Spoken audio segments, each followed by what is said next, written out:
And we are live. Hi, everybody. It is the Creative Skill. Yay! This is our 10th episode. We are talking about Lovecraft Country, Season 1, Episode 2, Whitey's on the Moon. And hi, everybody. We are live. Hi, everybody. It is the Creative Skill. Sorry, I thought we were muted. I do that. But hi, I'm Rebecca. aka Shadowcat Bex. And today I am joined by the lovely Heidi from Costume Co. and the stunningly handsome John Del Vento. Whoa, all right. I get to get buttered up tonight. This is good. How you doing, ladies? How's everybody doing? We're great. We're great. How Thanks, are you, John? I'm good. I'm alive. I'm alive. It's great. And this is good because I'm not hosting tonight. Rebecca's running the stream, so I got my. This is a rarity tonight. I got myself a nice cold one myself. So awesome. I may be in rare form when tonight. It goes awry.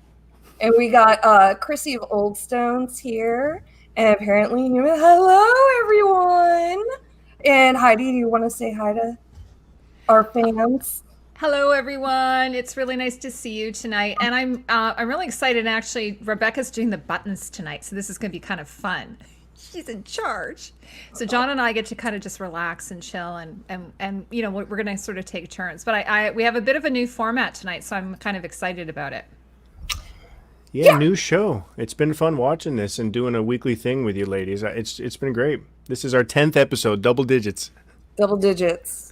So we're gonna jump into it because I know all of us Rebecca's doing a lot to talk about. So I just want to get everyone's kind of overall impressions on the episode.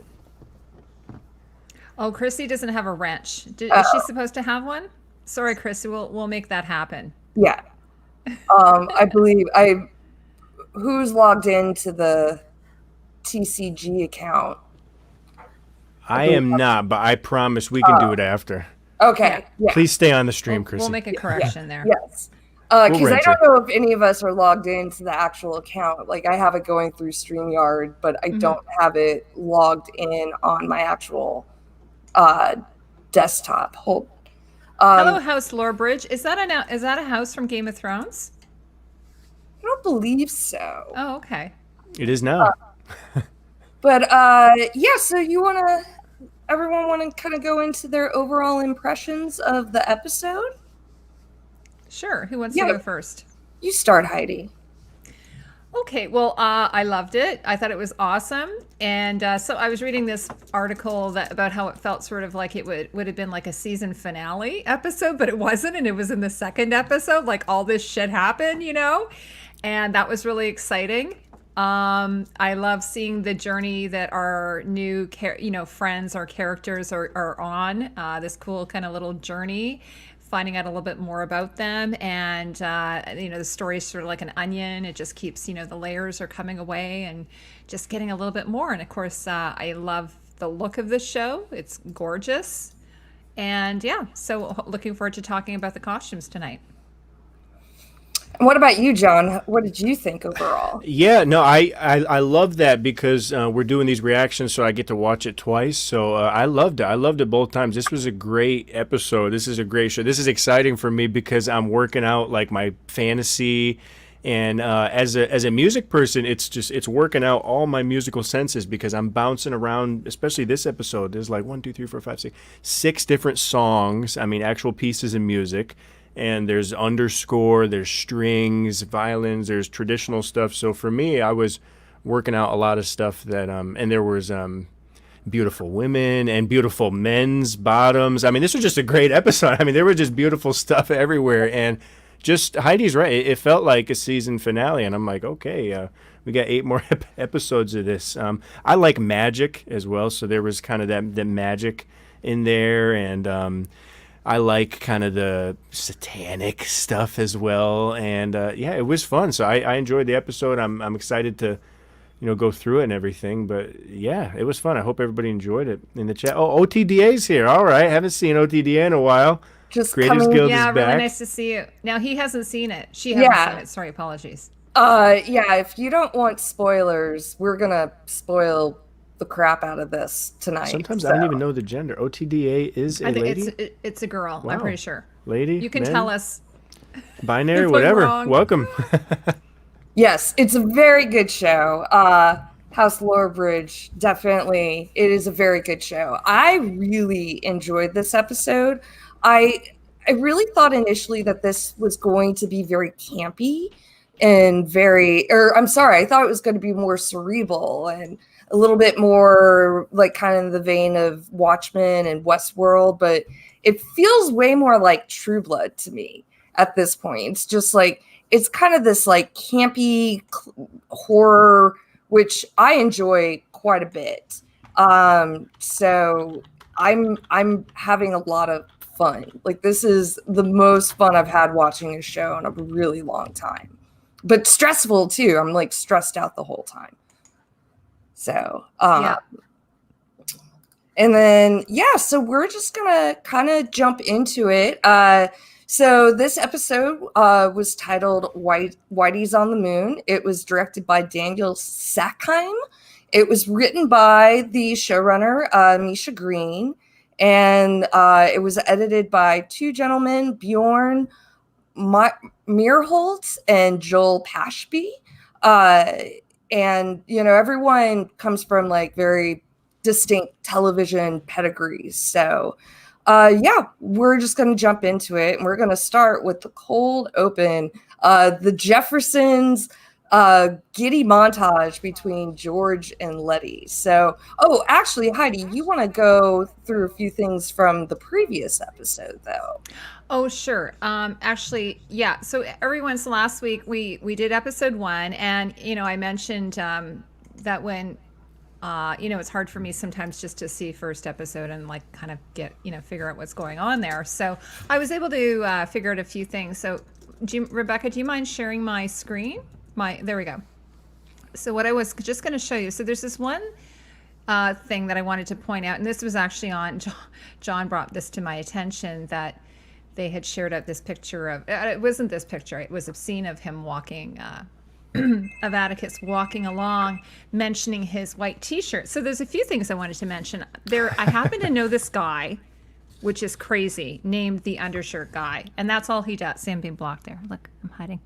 I'm on the bottom, kind of like Cindy from the Brady Bunch, I think. Isn't she? I was thinking since we redid the stream today, it was going to rearrange. I would be at the bottom, but sorry, Heidi. Hi, everybody. Anyways. Hey, welcome, Shatara. So anyway, John, I actually copied this guy named the undershirt guy, and I said, hey, what's with the t-shirt? It looks like it might be the t-shirt that was worn in Rebel, the style of t-shirt that was worn in Rebel Without a Cause by James Dean, as I mentioned last time. But so this is what he said. He said, that's definitely not a vintage Towncraft undershirt, which was the one that was worn by James Dean. It's too opaque. Also, the collar looks like it was custom cut into a more rectangular scoop t-shirt by the wardrobe department of the show. My bet is that it is a custom piece made by the wardrobe department. Hard to tell if that's a vintage Towncraft crew neck t-shirt. The care label is a bit too blurry for me to tell, though. It does have a nice tight collar design, though, he says. And then the costume designer actually on Instagram, she said that's actually not a white t-shirt, but it's a pale shade of seafoam green.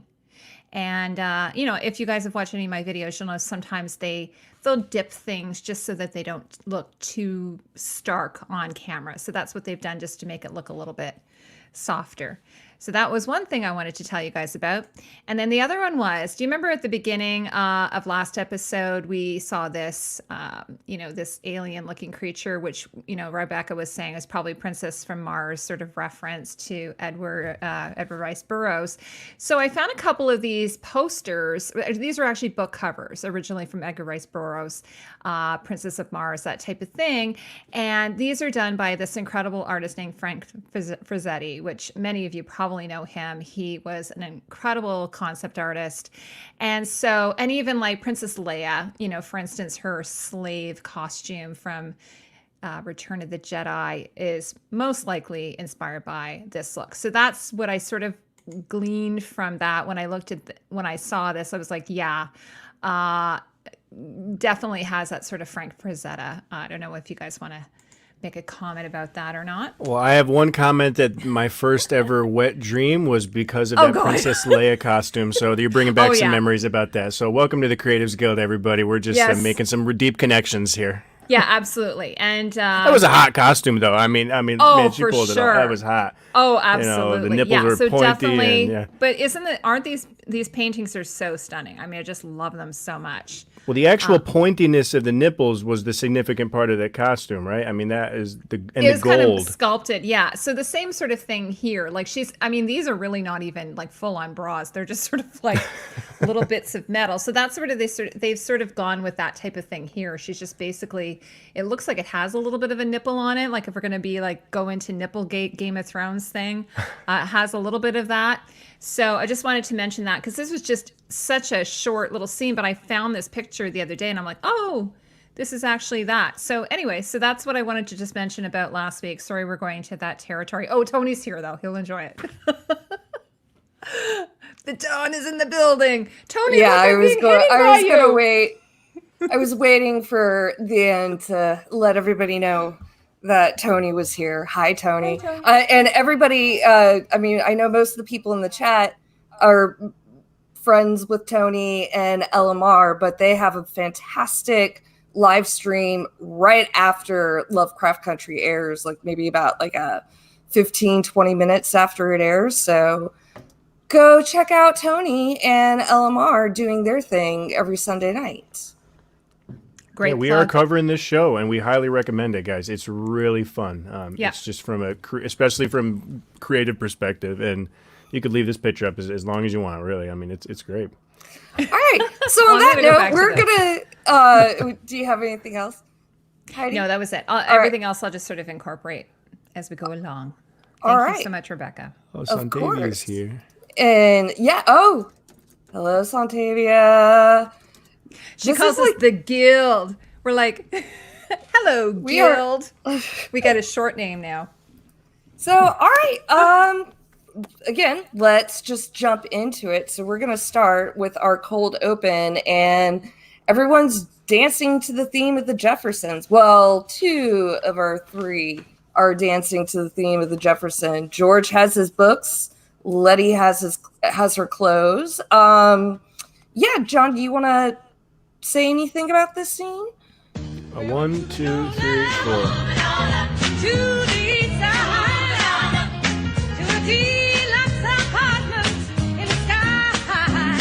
All right, so we have the theme song here. So it starts off. So, like I said, we had like a theory last week of, last week was the first episode. We were thinking, or I was thinking, is this show going to have a theme song, or is it going to be a cold open? So we don't have a theme song like in Game of Thrones where you have that very significant theme song. But, we did have like the Jefferson's theme kind of open things up, which was kind of cool. So it was a theme song. It had a certain style.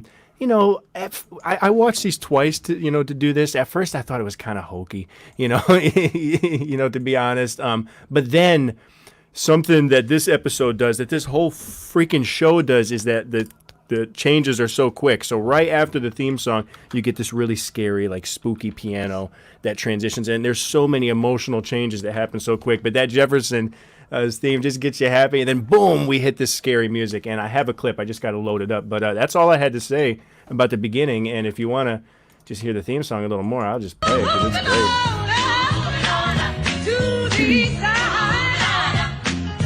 And obviously the scene is, celebrating this beautiful house, of course, this mansion. Well, but John, yeah. Did anybody have an inkling of something is not right at all as soon as you saw it? It was just to me, the very first time I saw it, I was like, there is no reason why any of these people should be this happy. Although, I mean, those clothes though were. Yeah, definitely. I didn't get it at all. Because we kind of jumped right from the door into them being in the bedrooms, right? So we were like, the first shot is George opening his doors, and the music is right away. So boom. Yeah, it just gets us right in there. So, did you want to go over some of these amazing clothes that Letty puts on? Sure. I don't. Well, I don't have, except for her other outfit. I don't have any pictures from it. But what? Yeah, I was going to say. So what was going on there? We've got this closet, which is obviously charmed in some way, and she's pulling out these clothes that are, fantastic, really bold colors, really just stunning. And she is trying them on and playing kind of like dress up, that type of thing. So of course I was immediately like, this is awesome, because who wouldn't want to have a beautiful magical closet to open up that has everything in your size and it fits you like a glove, right? It's like a glove. So, and then of course that becomes a plot point, and so I love that. I didn't really like, this is one of the things that has been a little bit of an issue for me, is that I am having a hard time just finding pictures, and then if I do find a picture, it's usually just a terrible screen grab. So I just had seen one of her like wearing a beautiful green dress, and she had a bit of a wrap. And Letty is obviously, this is sort of her dream come true. I guess the same with George with the books. So it's just like, this is what her absolute dream would be if she was thrown into a mansion, would be just to have this, all these different clothes to be able to try on. And, we know that she's a bit of a clothes horse. And one of the things I was going to mention actually is that the costume designer did say that Letty never wears the same outfit twice. That was something that was a directive from the showrunner, Misha. So she never, and it's almost like she's put, like, even though she doesn't have this magical closet, at other times you're like, where are these clothes coming from? Like, she's got a little tiny suitcase. It's sort of just like, and also she has no money. So you're trying to figure out why she has all these clothes. So I think that might come out a bit later. We'll hopefully find out more about that. So yeah, a really fun scene. I enjoyed it. I'm going to probably make it into a meme. Awesome. I enjoyed, I enjoyed it. It was a lot of fun, but I definitely, like, from the very get-go, it's like, this is not right. Especially, like, we didn't see Tick right away. And it was just like, there's something going on here. And I left, like, the last episode, like, thinking about, like, all right, these have to be, like, witches in some way, shape, or form, like, from the clues that we're given. So exactly. It was like, there's some sort of enchantment happening. So, but, as soon as we see Tick and we get into, like, our title card and the music and, like, that change, it's like, it's very clear very quickly, like, no, this is not right. This is just the beginning of something that's going to go off the rails very soon. So we're going to move on, and we're going to talk about our... Can I just share the clip real quick, Rebecca? I finally whipped it up. I didn't have it ready, just to show that sudden transition that I was talking about with the music. It was just really cool to me that it goes right from, Jefferson's to the scary score.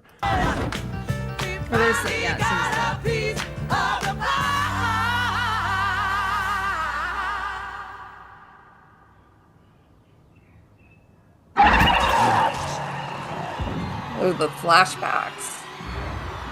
And you hear these strings really screeching right now.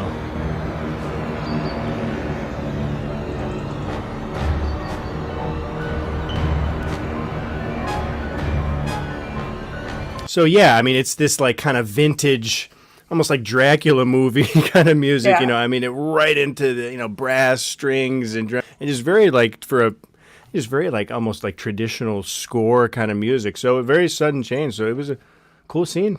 Beautiful. Awesome. So we'll just move right along. We're gonna kind of get our first real look at the manor. And we're going to be reintroduced to our good friend, William, who's not the butler, but he's just a very close personal friend of Christina Braithwaite. Is it Braithwaite? Braithwaite. Thank you. Braithwaite, I have so many like windows open right now. So, we're just kind of like getting a big, huge exposition dump about the Braithwaites, the history of the lodge, Titus Braithwaite. And I was reading one article, like, he is a reference to a one of the Roman dictators, Titus something. I'm terrible. Maybe. I'm very terrible with Roman emperor history, so but we won't go quite in depth into that. But yeah, it's like we're basically just getting a big exposition dump, and we already feel like this story, like I felt this episode just started moving very fast, like right away. Like there's no absorbing anything going on, like, or taking the time to like kind of like set a mood. Like the mood is just like, this is fucked. We got a lot of info to get through and we got a lot of things to do. So, but yeah. And do we want to go ahead and talk about this like amazing shirt that Atticus is wearing? Sure. Do you have my picture? Oh, okay, great. Yeah. So, well, I told Rebecca off air that this is probably my favorite outfit from the season. This is actually this photo it's actually what do you call it? A set photo. It's not from the show. That was posted on the costume designer's Instagram, and I absolutely love it. And so what it is, it's sort of like a Henley. It's that kind of waffle fabric, that really lovely waffle fabric. It's a button down, and I think that it's been dyed, and you can even see in the picture that some of his pants have actually got like some nice distressing that has been done on there, which I absolutely love. And one of the things I was going to say that I was reading about the costume designer. Here's another picture of him here. Let me just get my notes so I can tell you, is regarding Atticus. Sorry, guys. She says that his pants were so high-waisted at that time and everything was belted, and he wore those clothes as if he wore them his whole life. So she's talking about the actor, how good he actually looks in these clothes. He was really so natural in them. It was really cool. I imagine it's like a woman putting on heels, and how you walk differently, how you stood himself in those period pieces was really something to watch. And that's one of the things I was going to say. Like this guy, this actor, he just, like, the clothes look so good on him. So easily one of my favorite costumes. And I think he pretty much, for the most part, he's wearing this for a big chunk of the story. And I know, Rebecca, you really like that shirt too, right? Yes, I do. Quite a bit. Just going back here. Such a great, and he's really handsome. Obviously, he's incredibly fit as well. So his pecs and everything just show, like, super tight on him. All his shirts are pretty tight. Hey, Heidi, yes. Is there a fashion term? What is the term for that, like 3-button thing, like without the collar? It's called a Henley. Like it's a sleeveless Henley. So Henleys are oftentimes they'll have sleeves or no sleeves, and you wear them underneath. You can wear them underneath a work shirt kind of thing, as like an undershirt. And as I mentioned in the last episode, he tends to wear a lot of underwear as outerwear sort of idea, which was sort of becoming more fashionable in the 50s. Yeah, I've seen something like that with like long sleeves. Yes, you'll see like long baggy sleeves. kind of long sleeve with the 3 buttons. Yeah, that's So she's gone with a short sleeve, and if you have a close look at it, you'll see that it's sort of it's sort of textured. So the next one I was going to talk about is George, which is here. I don't really have much to say about it. It's kind of like I have another picture of him here. It's kind of just like neutral. So you've got, obviously Letty with the red, and you've got Atticus with the yellow. So he's sort of wearing sort of more like of a neutral. It's like a typical 1950s polo style shirt that your dad might wear. It's almost golf shirt style. Looks like a vintage piece to me. I'm not really sure. And then of course there's Letty's outfit, which is all kinds of those crazy expressions on their face. I'm sorry to they were so good. Oh my God. Like I love stuff like that. Absolutely. Wow. The emoting. Yeah. No, Holy absolutely. Cow. No, and these are love shot, this shot. Heidi. I love. This is like a power move image, right? And That's an album cover. It does. Yeah. Yeah. It's shot sort of low, right? Like you, Rebecca, you probably would know more about the photography aspect of it. Yeah, it's just like slightly on a, I wouldn't call it like a full Dutch angle, but it is on a slight. So who's looking at Tick's package right now? Let's be honest in that picture. I'm not actually. I'm looking at his waistline Okay. because I love that waistline, that really high waistline. Because when I used to do work in film and theater, a lot of men always think their waistline is much lower, and I'd say no, put your hands on your hips, and where that line is actually your natural waistline. It's actually slightly above your belly button. So that's where he's wearing it, and I just love that. It's great. And he's wearing his dog tags. So then Letty. Okay, so I found this today. I found this amazing picture on Instagram. Dana Pink is the costume designer, and it was actually the actor who posted it. So you can see sort of it's like an equestrian outfit with the tails and the riding pants and all that. Now, so what I want to say about this outfit and just the show overall is last week I was kind of a little, I don't know if you remember me saying something about William, who is here, that I was kind of a little unsure of what was going on with him. Mm-hmm. And what it is that it doesn't look period to me. I think this is what it is. But the costume designer says that she has done that on purpose. So, for instance, Letty's outfit here, which you can see she's wearing almost like a leopard print, crazy print on the blouse. Yeah. So what she says is, this is what she says. Letty's equestrian outfit mixes contemporary fabrics with an older silhouette. That shirt would never existed at that time. So that's what the costume designer said. And also, I read in the article, this Harper's Bazaar interview with her, that all of Letty's pants were custom made. And then I think I mentioned that she didn't repeat an episode. The entire 10 episodes, you will not see an outfit twice. So that'll be exciting because we have 10 episodes to go for that. Yes. The other thing that she said is that Letty uses her clothing as armor.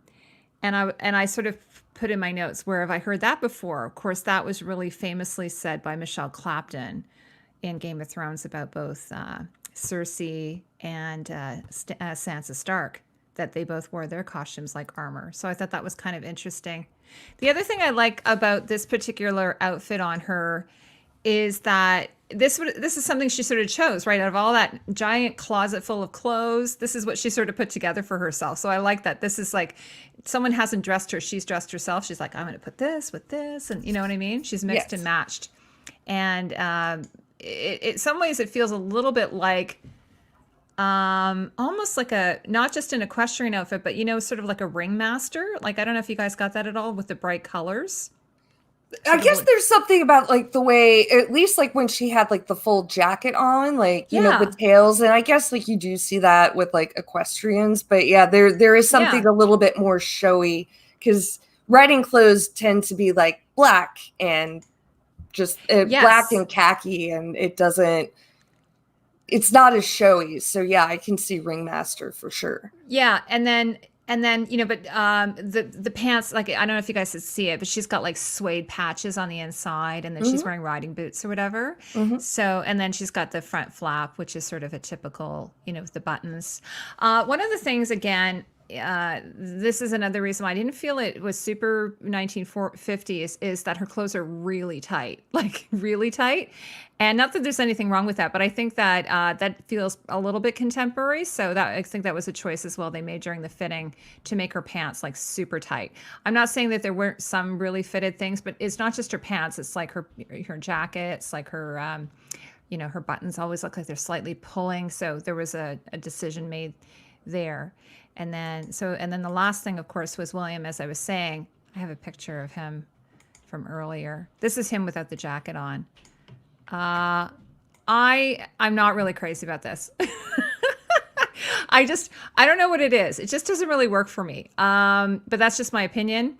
And, it kind of feels like a bit Dynasty. It feels a bit 1980s to me. I think there might be some 50s inspiration, but it just doesn't really work for me. I think it looks a little bit frumpy on him. I think the actor is actually in good shape and, pretty handsome. He's a Scotsman, I believe you said. Yes. So, I don't know. I think I told you guys that last week. I was just like, I don't know what's with the cravat. I thought it was kind of goofy. So that's just a small little quibble, though. But other than that, beautiful design.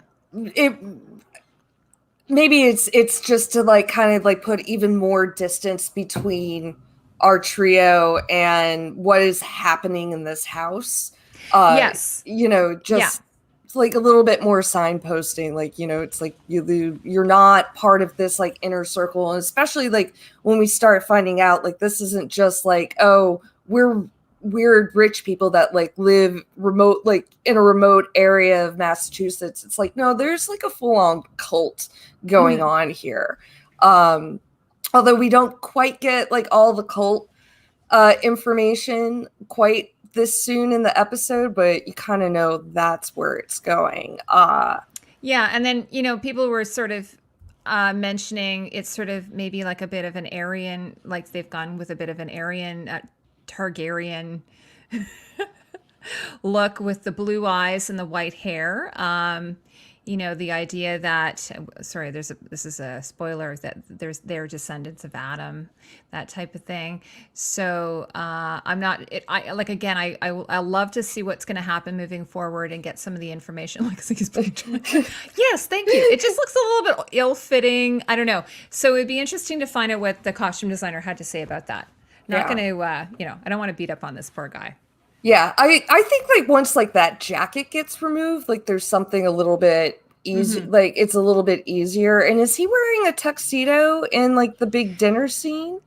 He is, and again, which is here, or he's wearing a black suit. I'm not crazy about it. Okay. We can talk. You could about always it later. tell when Heidi was not impressed. Yeah. I Oh, no, could really? tell. Yeah.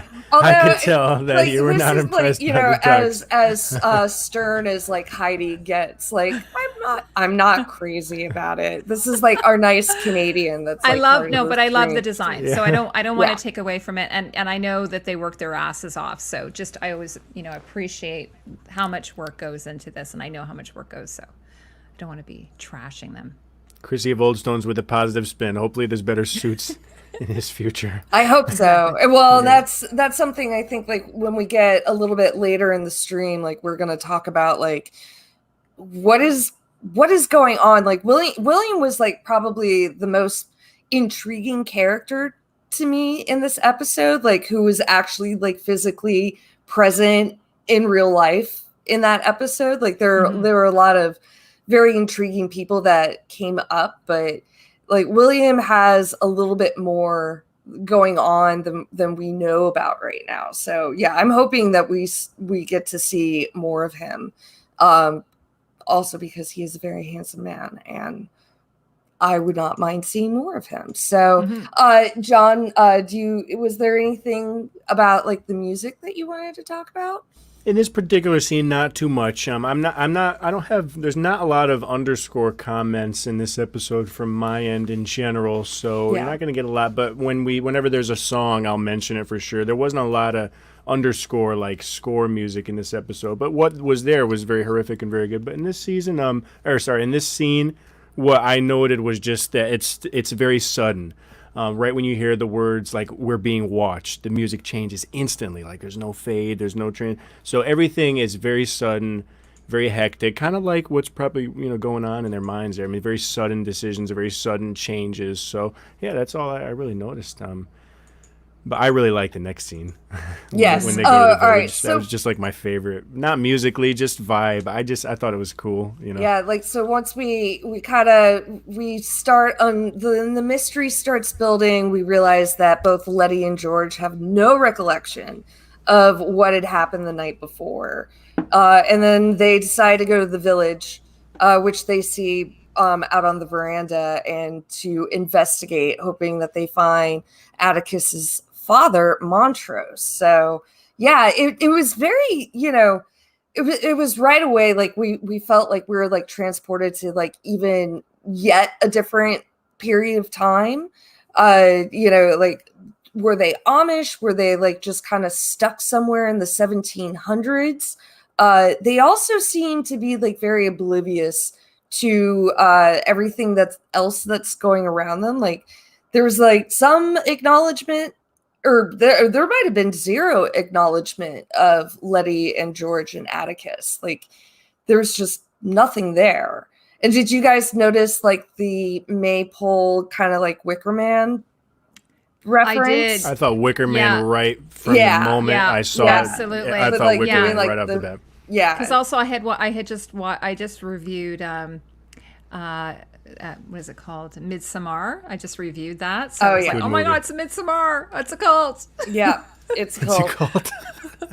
Oh, Heidi, I have to show you my niece. One of my nieces did her own Halloween costume last year, and it was her take on Midsommar. So, and it was very good. I have to see it. It was I love very, that movie. very good. Shatara, in it's the great chat- you're here. You've been whipping out some great theories. I've been noticed throughout the comic, and now I can chill and see. You've been whipping out some cool stuff about not owning it and stuff like that. Yeah. So welcome Yes, to and the that's like a Creatives true. Guild. Please subscribe and always show up. We really Yes. appreciate your Yeah, support. Yeah. that Thank was a you. total. By the way, that was a Welcome. total True Blood thing, being glamored, eh? Rebecca, did you sort of get that idea?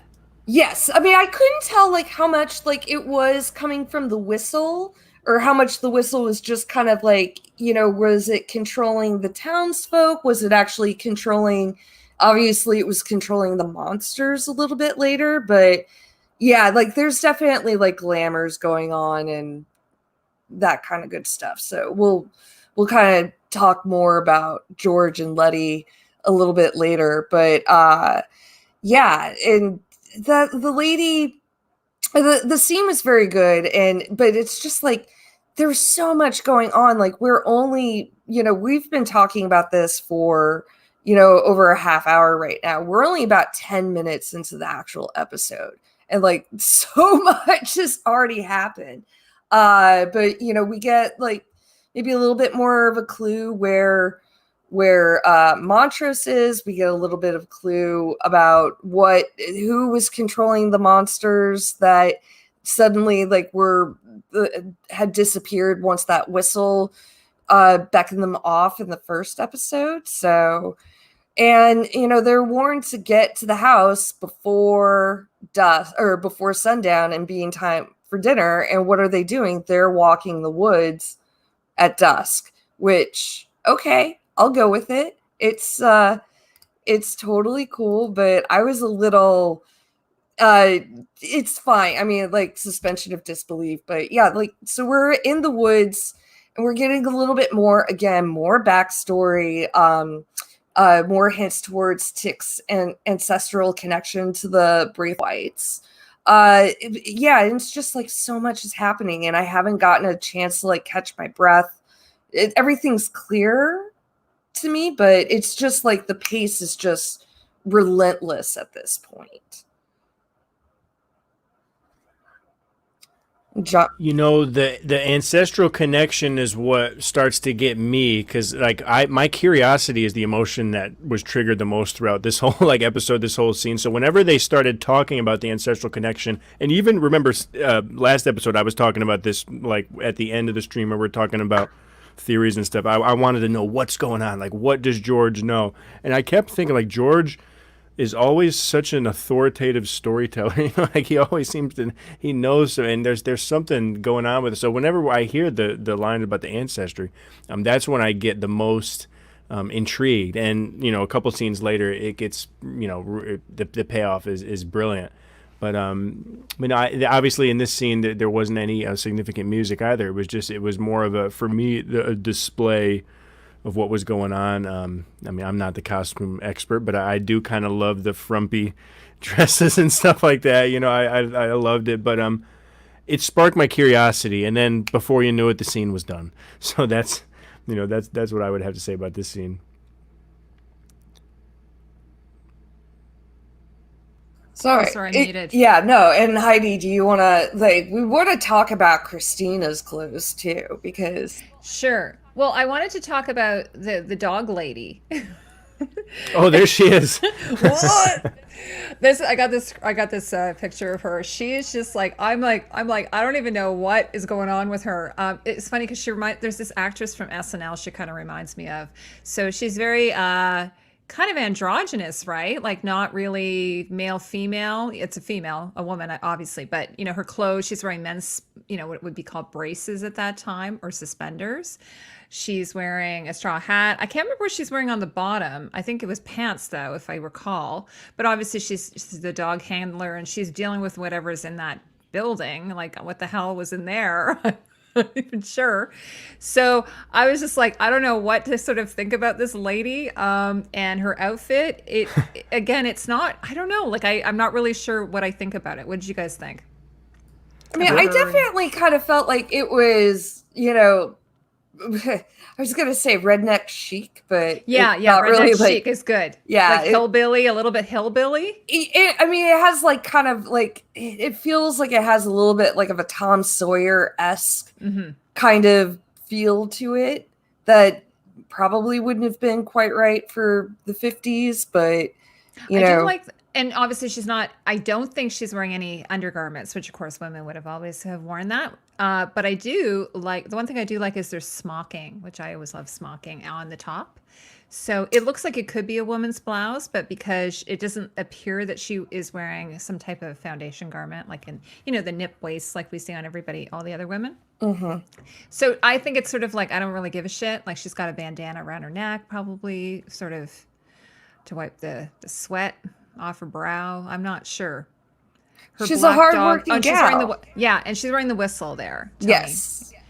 Well, yeah, she definitely has some magical kind of stuff going on too, because the way that she got the dogs to stop barking, like that wasn't like, I didn't get like a natural like dog trainer vibe, like, hey, down boy, and like she just kind of put her hand out and then the dog stopped barking. So, and she's got this disturbing look, right? They all have this fucked up look. So it seems like it's like Stepford Wives, like they're kind of, they're, I don't know, it's like they're inside of a body that's not their own body, perhaps. Well, I feel like she's probably like the one around there who is a little bit more cognitive, like as aware, compared to like the townspeople at this point, because they look like they might be under some type of mind control, perhaps, and she's actually maybe.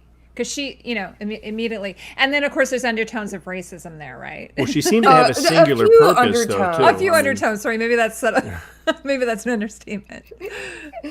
Yeah, no, I don't think there's anything very ambiguous about, where she stands now. Right. Chrissy says farm and style, sort of farming style. Yeah. Rural country, like you say, Tom Sawyer. I kind of like that. Yeah. Yeah, or maybe like it has like kind of like some Tom Sawyer, Huck Finn, and it feels a little bit more of that time period.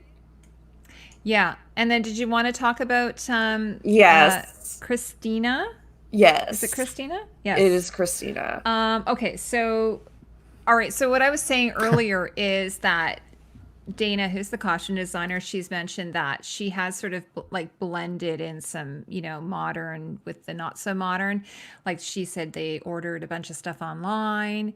They went through vintage shops. So her blouse, for instance, this really beautiful blouse has sort of that vintage 40s, almost glamour look to it. And then she describes the pants. She said, she says she had a cape on the horse that was really dramatic. And we did big billowy pants on her, like palazzo pants and silk blouses that had a drape to them. And so the cape that she's describing here, it's almost like, it's got arms in it. It looks really contemporary to me. But I don't really mind that because she's sort of a magical being, I think. So, who knows? Like, maybe she's time traveling. I'm not really sure. Or maybe she's trying to give her a feeling of not being nailed down to a particular time, perhaps, because she's perhaps really old. She could be maybe like Eric Northman. She's like 1,000 years old. It's hard to know. So I'll be interested to see more about, like, I'm hoping that we see more of her at any rate. But Rebecca, what'd you think of her clothes? I have another picture too. I mean, I very much like this outfit, and I really love like the necklace that she was wearing with this shirt. I hadn't really paid too much attention to the pants. I was kind of more focused on the top. I loved it. Like there's something like her look I like quite a bit. She's not Letty, but there's something like, she's more severe. She's a little bit more, I don't want to say like business-like, because I'm just looking at the pinstripes right now and I'm feeling like there's something. Letty feels more of the time, more. Yeah, agreed. Yeah. So she is there's a bit of a formalness to it though. Yes. And also I think it does show a bit of her wealth, like that cape. But I'll look forward to seeing more, like, if we can get some better pictures eventually. I'm hoping that they release some, and then like you said, the jewelry. Because one of the things I was trying to look at were the cufflinks, because those oftentimes have like little hints of something, like they show something. And so some of the motifs I couldn't really get pictures of. Yeah. So Chrissy says it's sort of more sophisticated. Yes, that's the word that I was looking for. Thanks, Chrissy. Yeah. Yes, Christy. Even how she's holding it just kind of looks like how they used to hold those long cigarettes. Oh yeah, she's not using it. She's just like it's dangling. Yeah, it looks like she's smoking a blunt on a horse. Right? Which, that's fine. Awesome. It's like she doesn't even want to work. It's like riding the horse is Oh, such a God. nuisance, isn't it? Like these rich people. Oh my God, I have to like it looks like she's just like barely Told want. you to get back before sunset. What do I gotta do here? That's the vibe I get with these people when they come in. Yeah, because she's kind of a helper, even if it's not to, Atticus and Letty's benefit and George. She is sort of helping them in some Yeah, ways. she definitely Well, is. she wants to get the job done. Well, she wants to. No, I think she's brought them. I think she has like ulterior motives other than just like bringing the ancestral great great great great great great grandson of Titus. Are you guys getting any feedback? Just a tiny little bit. Is it from me? I'm not sure. Here, I'll mute myself, and then let me mute myself, and then you'll know if it's me or not. Okay, And if it is me, I'll get who down here. your assistant. Yeah, here. I just muted myself. Let me know if it went away, but Okay, yeah. No, I did. I'm still getting it in my headphones. It's not. It's not bothering me, Rebecca. Is it bothering you? I Well- just hear a tiny little bit. Yeah, it's just like a slight, and I only hear it with my voice. That's the problem. All right, we'll keep going. Sorry, guys. This is how us professionals do it. Yeah, we are Live. pros. We are How we pros. sounded at home. Peter Griffin's here. Hi, Peter. Hi, Peter. Yeah, I did like the scene. Kind of getting past like another exposition dump. Like, I did like the monsters. I mean, this is our only real kind of like quote unquote monster attack, so to speak, in this episode. And they looked like they were the same Slogoths from the first episode. Our vampire eye blobs. I was just also kind of feeling like, one thing about this episode for me, just like it moved so fast the whole time where you couldn't catch a breath. And even like right before the attack happened, like that underground attack, like there was just a little bit of that wrestle, and it was like, what's that? And usually like in a horror genre, they would like let that play out a few beats before the actual attack happened, but it was basically like wrestle, what's that, boom, like it just, everything was just like moving so relentlessly, which was great. I really enjoyed it, but it's also like, oh, this, like, it's moving so fast right now. John, was there anything about the music you wanted to? Yeah, at this point, with this show, I don't think we're getting like a lot of character themes like we might recognize in other TV shows. But at this point, I'm really starting to recognize that whenever I use these terms like traditional orchestra or strings or classic score music, it seems to always be used with these fuckers and this fucking house. Like even at the beginning, when I mentioned that transition to the strings music, that classic like monster music. If you listen to monster movies from the 80s, you recognize that same vibe. And even in the woods right here, all the music we get is this kind of very classic. I even wrote in my notes like just a monster music, like it's almost like Jason Voorhees music. It's a very classic sense of score, and it brings you back. But it seems like every time we get that family, we're getting this classic strings traditional score. And in other moments, we get songs, there's all sorts of period music all over the place. I still laugh at period music from last week. There's all sorts of period music from all over the place. There's, hip hop, modern music, things like that. But whenever we get these fuckers or this house, you hear the violin, you hear like the horns and the trumpet, just like a normal, like a kind of a monster movie. So I have a clip for the next scene, but this scene, I didn't have a clip or anything. Just that note that at this point of the show, I'm starting to make that connection as a composer. Now, you might not make it as a listener, but subconsciously, the composer and the director, I think at this point, are trying to make the viewers, realize that there's a musical connection happening here. Maybe not a motif, but this seems to be a unique soundscape that, and that helps with all these sudden cuts. We need a little musical, foundation for these people. So that's what I think what's going on here.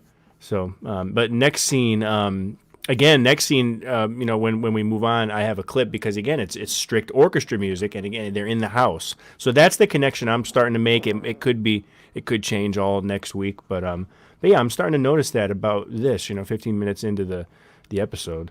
That's really all I have to say about that. Cool. Great scene. I got scared.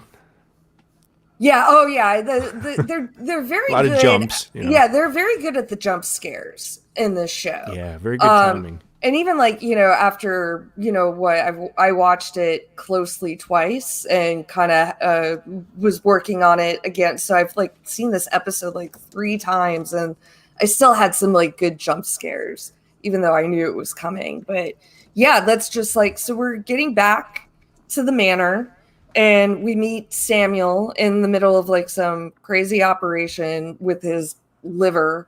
But then we like quickly, like that kind of passes pretty quick, and then we're back to George in his room where he's discovering the secret room by very simply pulling out a book in the bookcase. And the book is a real book, The House on the Borderland. It's a supernatural horror novel by William Hope Hodgson, who was like a huge influence on H.P. Lovecraft. And from what the little 5-minute research I did about this book, this was basically the book that started H.P. Lovecraft down his path.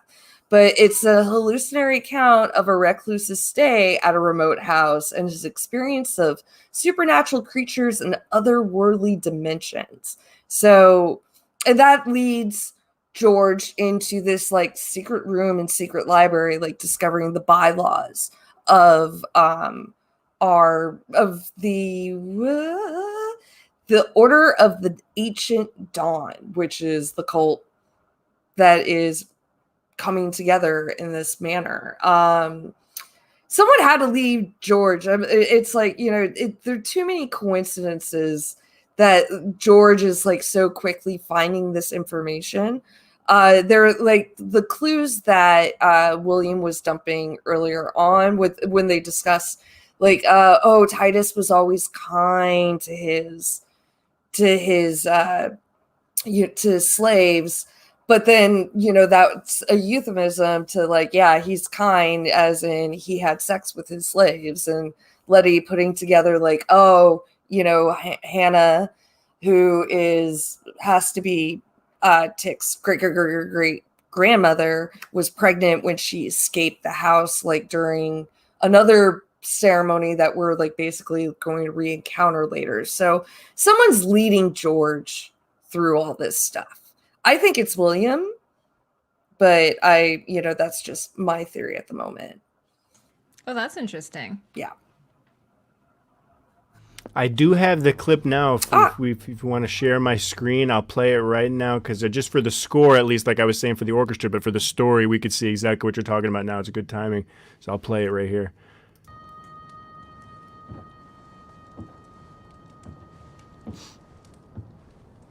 Tick's related, then Montrose was just fate.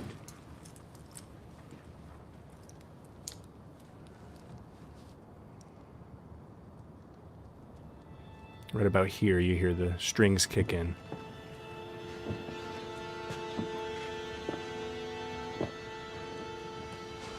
There's that house on the borderlands, as you said. Again, very light music, but very tense, very mysterious.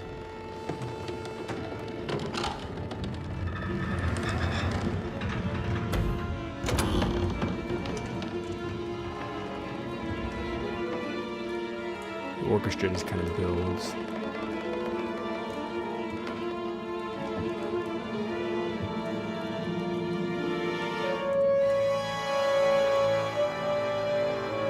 And we don't want to spoil too much, but then you get this big, like, horn, like, trumpet thing. Just stuff that you usually don't hear too much, in a lot of scores these days. So it was a brilliant, slow piece.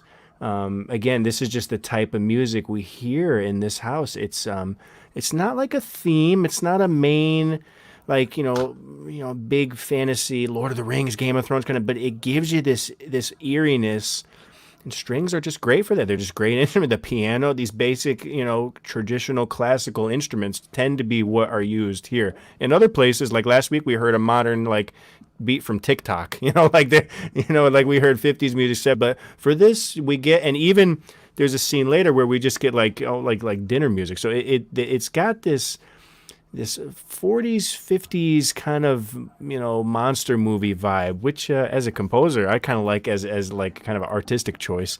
But as a narrative choice, it's interesting. I don't know how I'm processing it. Yes, at sometimes, in my opinion, it gets a little kind of maybe hokey or something like that. That word, when I say hokey, I mean like kind of forced. But at sometimes I think it does work. So we'll see how they play it out. But brilliant scene. Very well timed. People are talking about, the timing and is of that it. room actually in the house, or is that maybe a charm? Another enchantment. Yeah, An enchantment. Yeah, I mean, I would imagine. Yeah. Yeah, I would imagine it has to be, because at some point later on. Well, I have a clip to show you for the next scene, but Sure. yeah, I love his shirt, by the way. His shirt in that scene. That's George's, beautiful. yeah, I did notice the costume change. Really nice. Yeah, the blue looks great on him. Yeah, yeah, that's a really nice outfit on him. I just also flattering. Like Chrissy's pointing out the camera work. Like I thought the camera work was very impressive in this episode. Like I almost didn't really notice a whole lot of the editing, other than God, they had to do a lot of work in probably a short amount of time. But I felt like everything was kind of riding on the the very precise setup camera work, which we're spoiled by Game of Thrones, but you don't get to see that kind of camera work to this extent in a lot of TV shows, because it's expensive and it takes time. And obviously there's a lot of CGI work that's going on with some of this camera work, but that seems to be they definitely decided to use that for a good chunk of the budget. But I did like this shirt quite a bit. Yeah, it's what's really nice about it, and it's got pockets on the front, they're sort of they're low. You don't tend to see that. Just a nice little place to put your hands, or put your whatever. If you have something, a shopping list, you need to just tuck it in somewhere. It's a nicely made. It looks like that's been made for him, and I just think it looks really good on him. Yeah. By the way, while I'm here, I'm just going to mention about the hair. I'm not an expert in hair, but I love the hair in this show as well, especially on Letty. I love her hair. Oh, I would kill. Yeah, I want Letty's hair so bad. Sometimes when I haven't washed it for a couple days and it's really humid, I can almost get there. Yeah, mine was probably a little bit more like this when I was younger. But the actor, she has spiral hair, if I recall. When she was speaking of, we were talking about True Blood. She was in True Blood, so it's kind of neat that she's in this. And she had that beautiful corkscrew curls. Mm-hmm. So I don't know if they've relaxed it or had it ironed. They've done something to it, but it's just it's gorgeous. Yeah.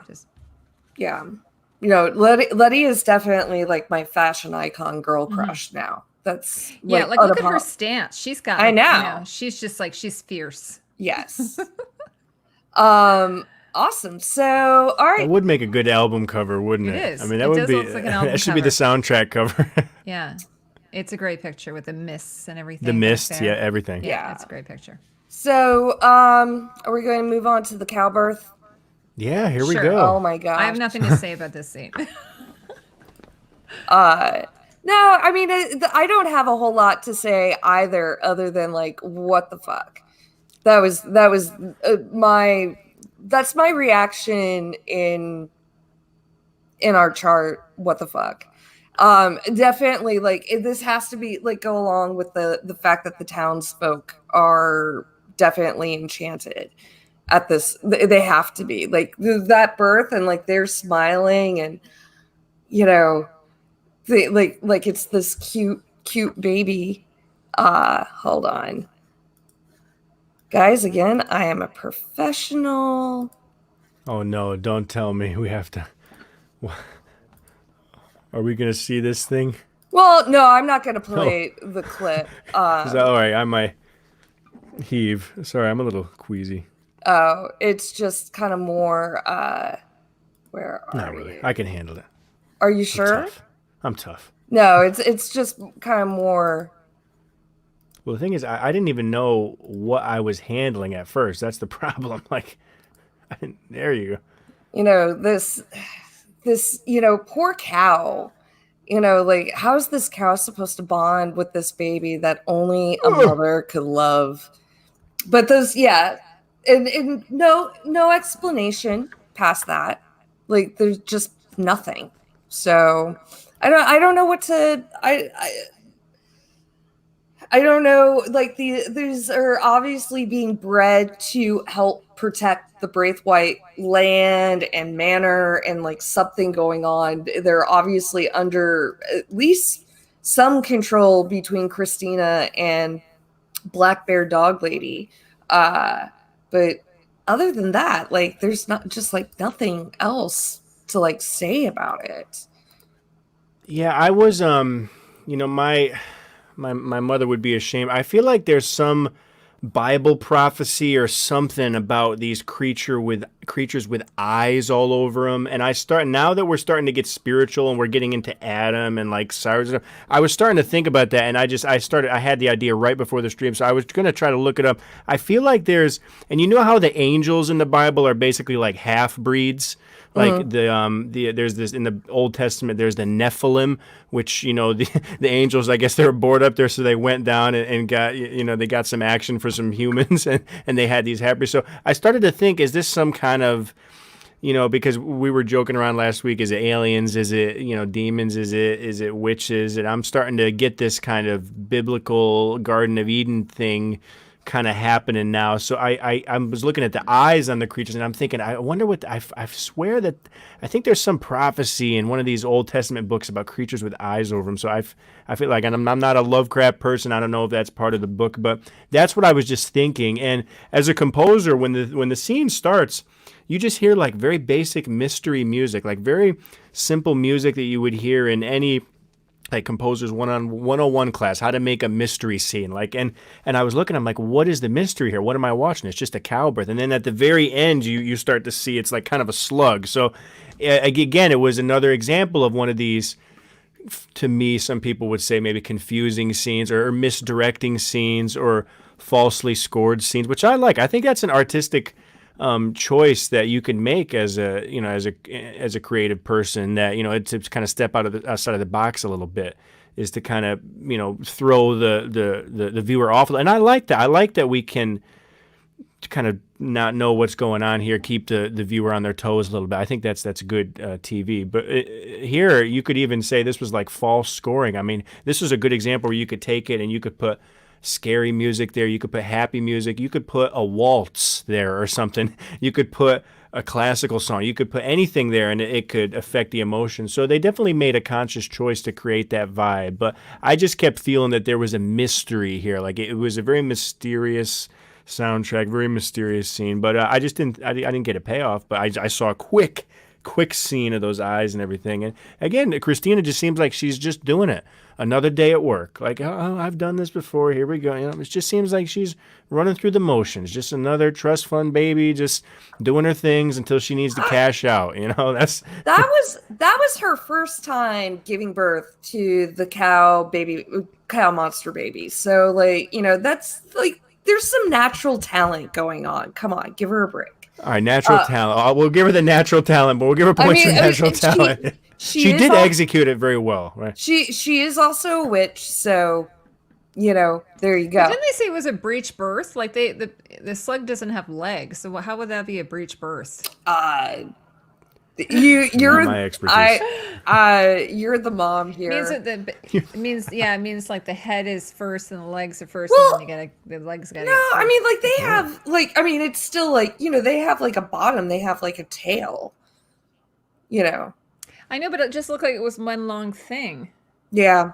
But I think what the idea was, it was stuck in the birth canal because she actually had to put her arm up in there and pull it out, right?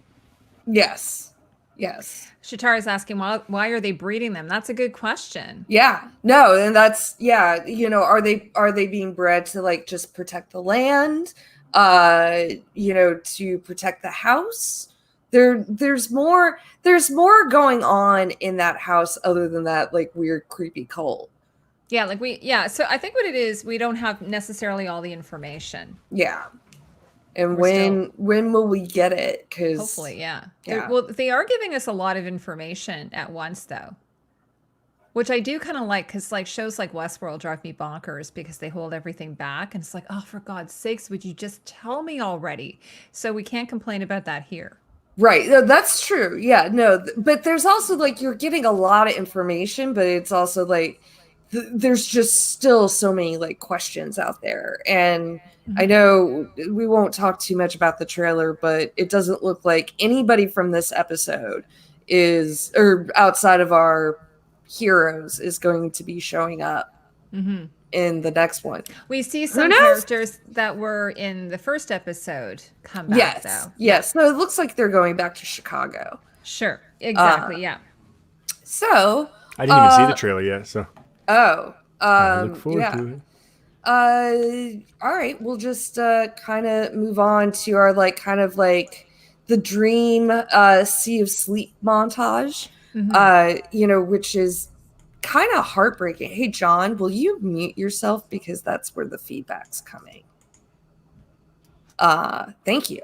Yeah, so we are kind of in this like dream state, and of course, like, you know, it takes a little bit of time before it actually is revealed to us that all of our characters are within their own dream. But you know, after Christina lifts the memory spell off George and Letty, they decide, we see the like the initial lift of the curse, like we hear George and Letty, and I thought that was like a great decision to keep like all that reaction off camera, and especially like the way that they're playing with horror in this show. It's so terrifying, and it's over the top, and like having like those like blood curdling screams, and they're all screaming for Atticus. Like, I thought that was super well done. But so we go, finally we get to this like nice moment, and it's like the first time we can actually catch our breath, and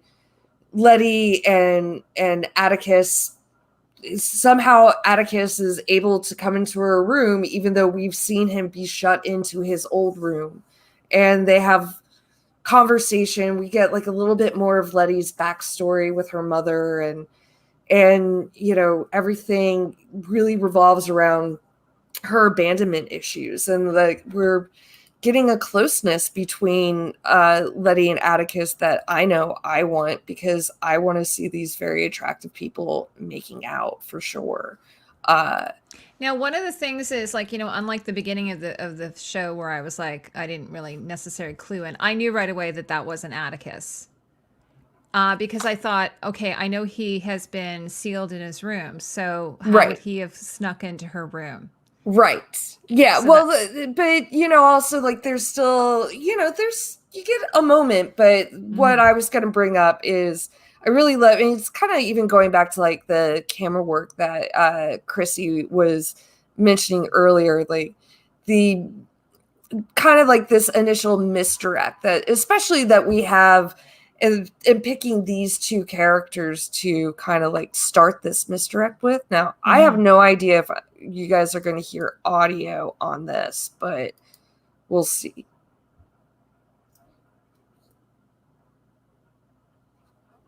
And he's just informed her that he's never going to abandon her.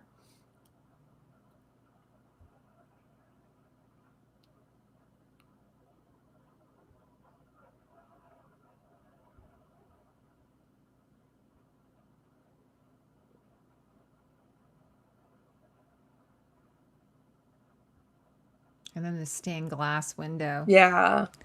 Which at first I thought was a painting.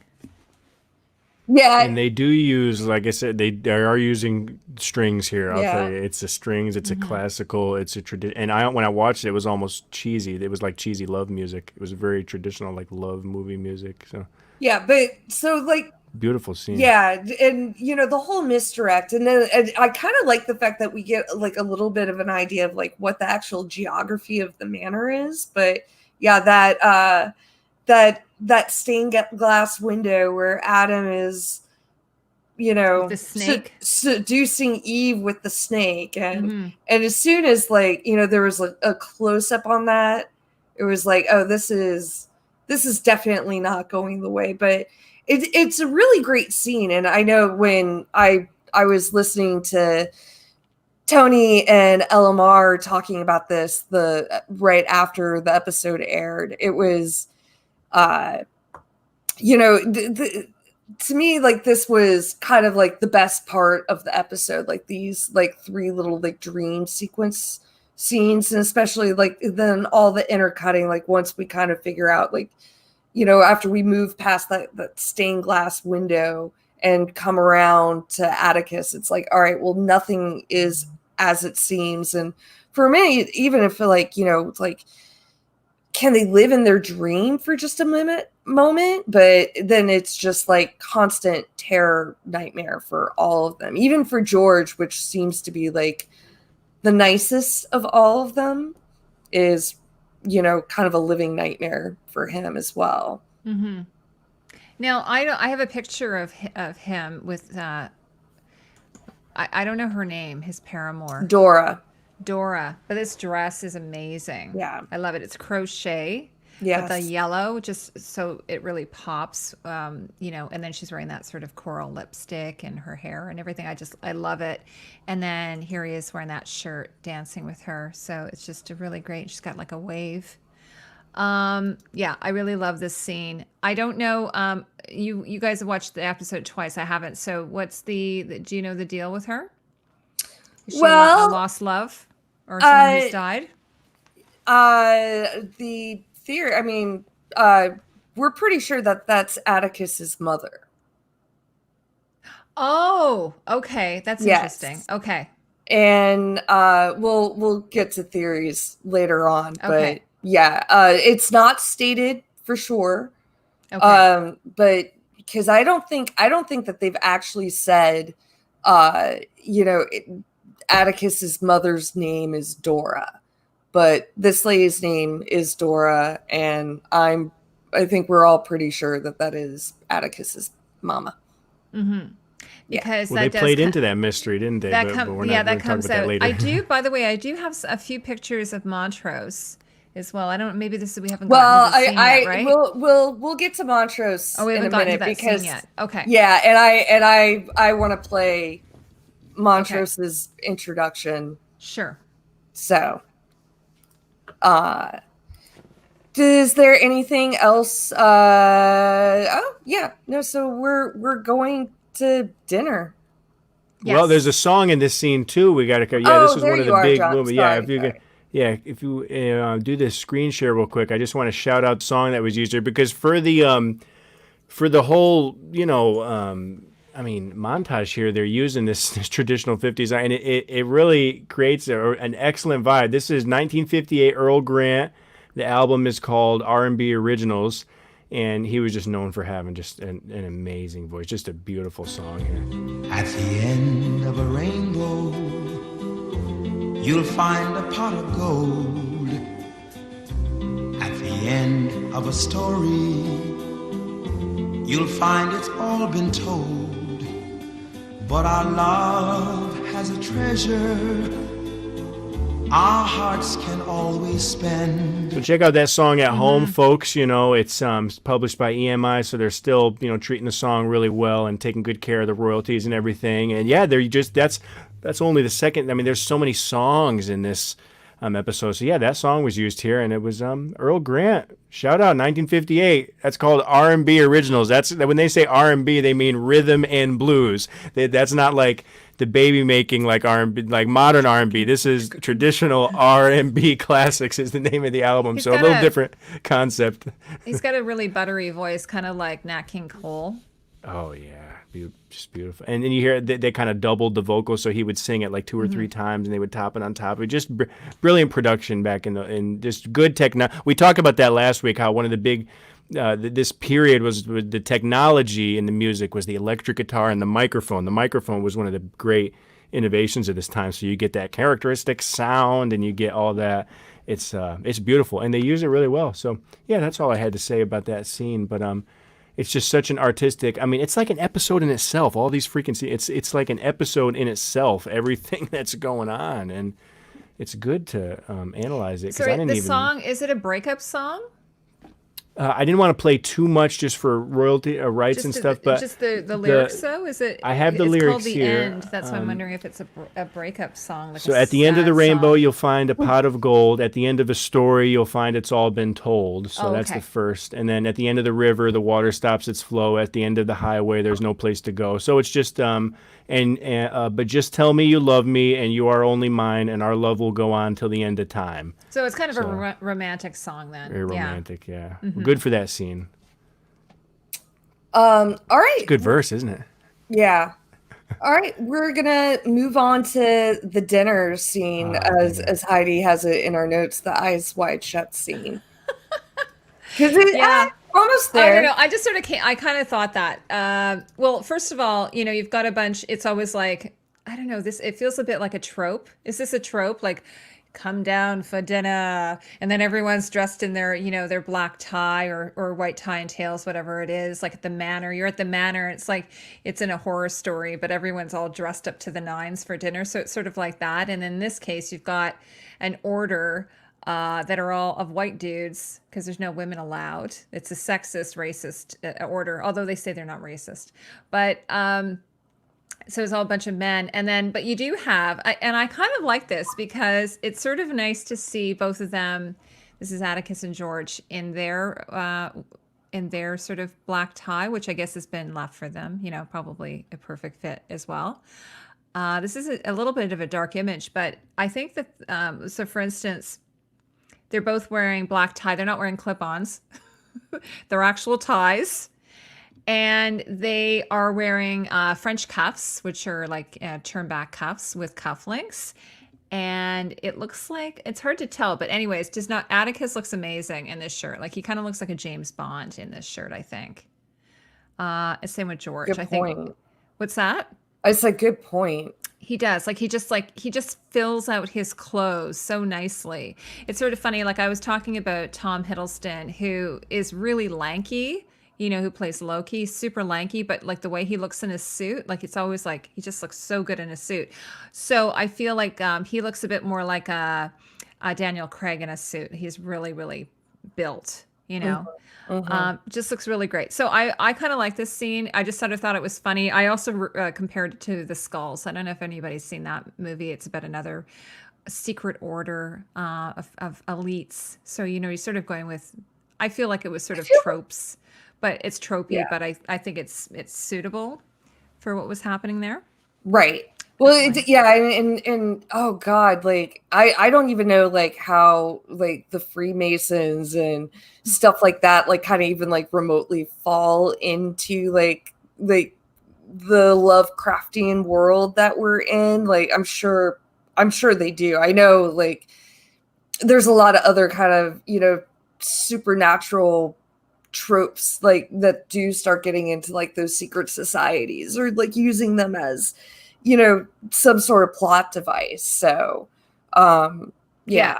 House Lorebridge says she doesn't know if Atticus can look bad in anything. It's probably true.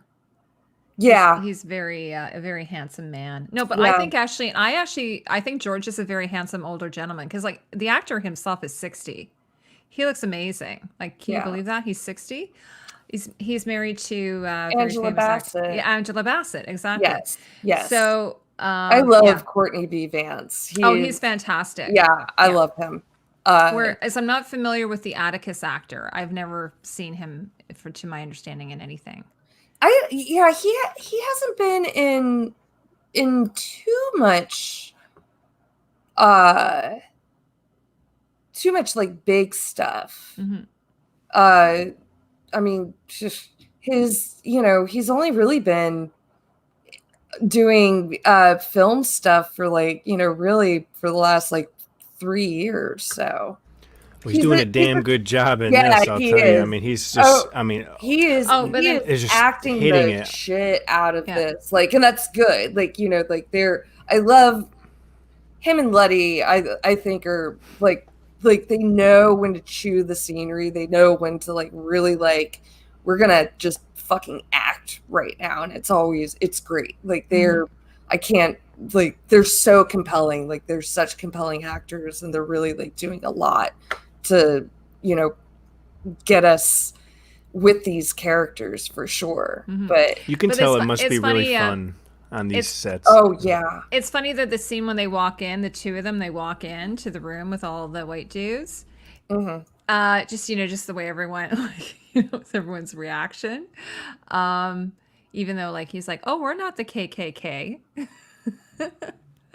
She's like, "Okay, but you're some kind of weird secret society." yeah. It's like you're probably actually worse than the KKK, Yeah. if that's even possible. Yes. It's like you're worse. You're scarier. You're unknown.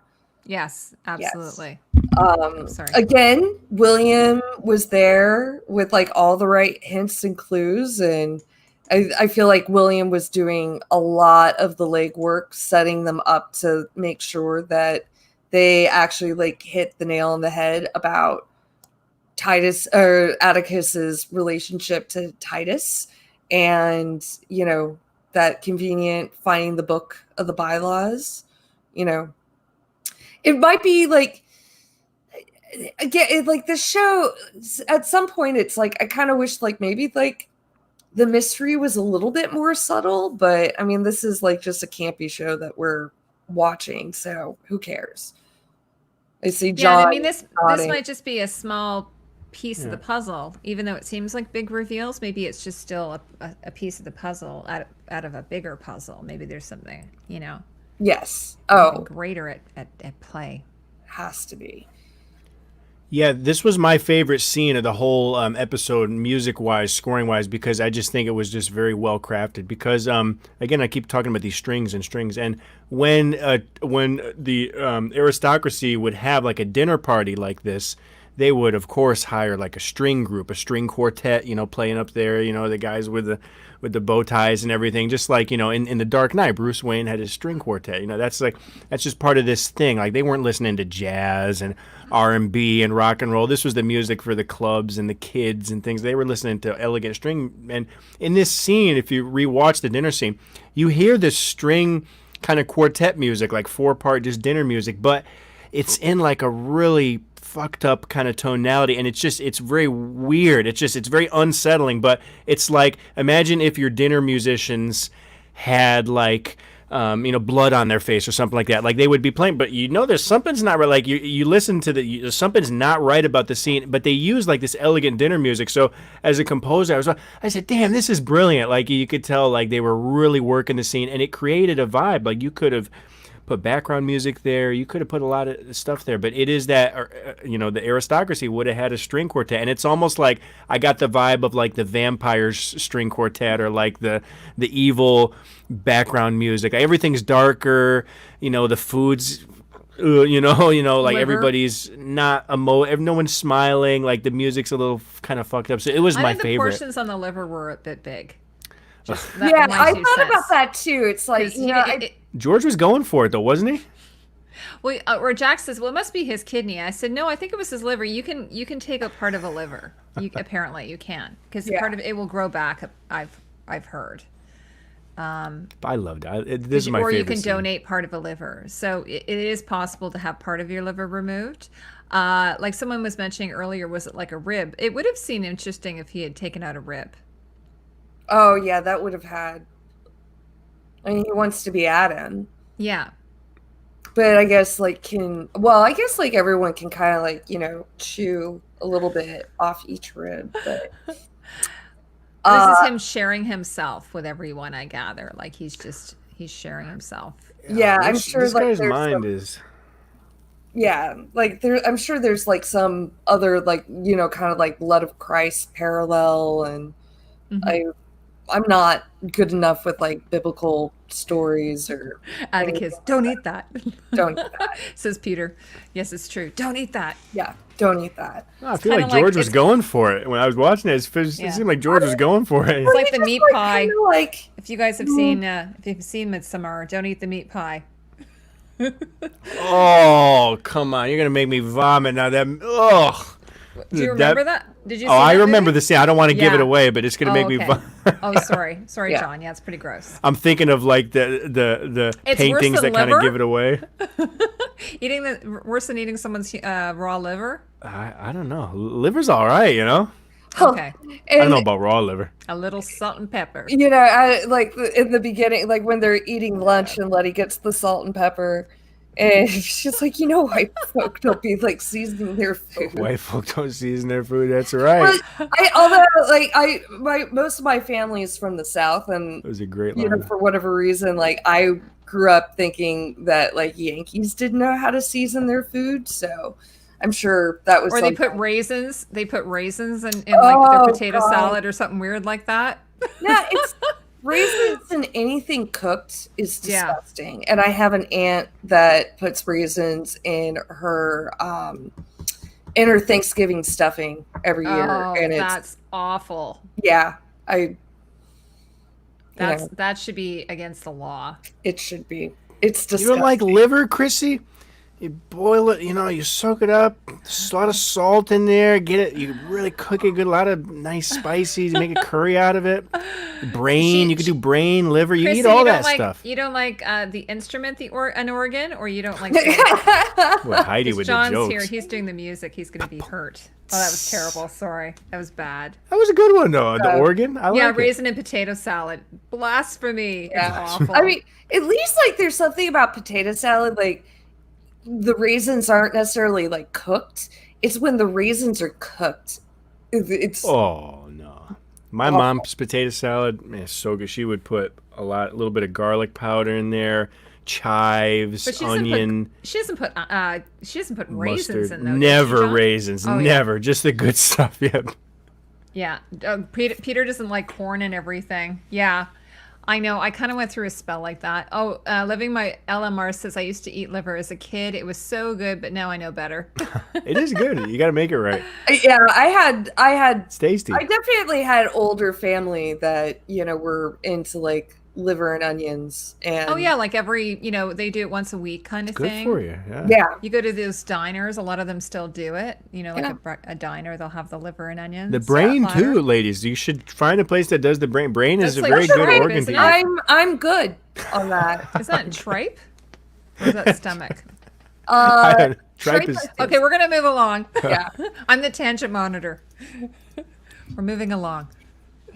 Yeah, you get to play Tangent Monitor today. Yeah, I don't have like a whole lot to say for the dinner scene because I'm more interested in talking about the next scene. So Yeah. finally, after whatever the discussion that Samuel and Atticus have,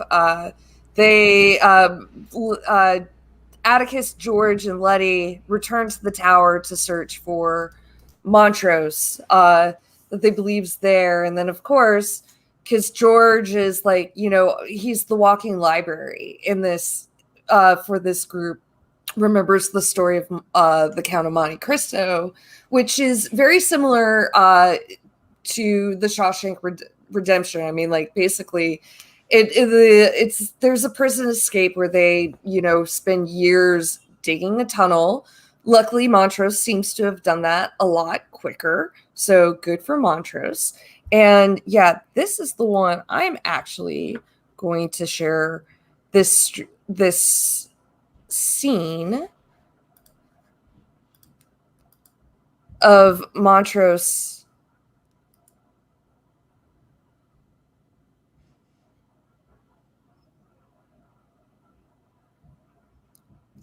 Can you guys hear the music? No, I No. can see it. Yeah. Because I know John wants to play the music, but this great. Oh, it's fine. No, I don't have anything on this scene really. Well, there's this amazing Nina Simone Besides the song song. playing in the Yeah, background. I have the song. And so we just see Montrose coming out from the ground.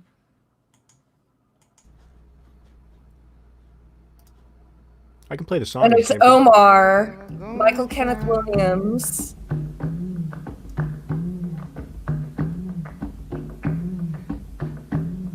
Yeah, the song is really cool, isn't it? Yeah. So we get Montrose's freedom. It kind of reminded me a little bit as well of "Oh Brother, Where Art Thou?" No. Well, maybe it would brother. You know, the scene where when they're that's- breaking out of the jail. The scene that I wanted to show, which is also from a Coen Brothers film. Hold on. Sorry guys. So many buttons. So many buttons. John, Chrissy was asking, what song is that? Oh yeah, so I can play the song real quick. It's a Nina Simone Blackbird. Well, hold on. Yeah, I'll do it after. Yeah, Yeah, it's Nina please. Simone Blackbird. So- yeah, I'll do it in my part after. It's a good Yeah, song. because I really wanted to.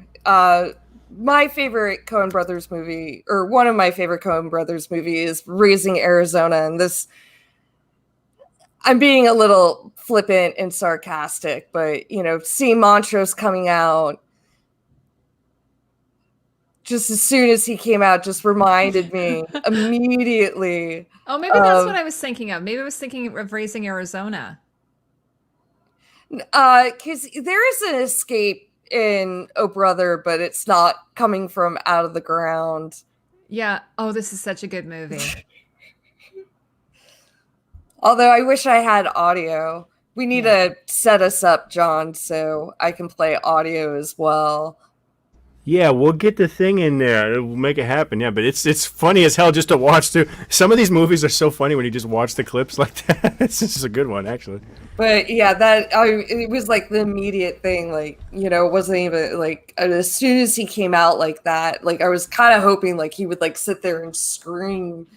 It's like, why isn't it raining? That's too bad. But but yeah, He was all hot and sweaty though, I think. What's yeah, he was hot and sweaty, and like he was actually like terrified. Where these terrified, guys yeah, are not. So and then of course, and then I have this picture. As soon as he comes out, the Bentley is there, which is what the name of the car was, by the way. Yes, we were trying to figure that out last week. Yeah, but yeah, Michael Kenneth Williams, aka Omar. He also had like a good run as a biology professor on Community. I believe the 5th season.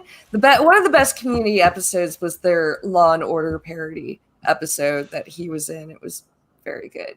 But do you want to play that song, John? Yeah, Nina Simone Blackbird. It's cool because it starts off with this kind of wacky beat, and then it gets into this kind of groovy beat, and then it gets into her vocals. So let the beat play for a little bit. Why you wanna fly, blackbird? You ain't ever gonna fly.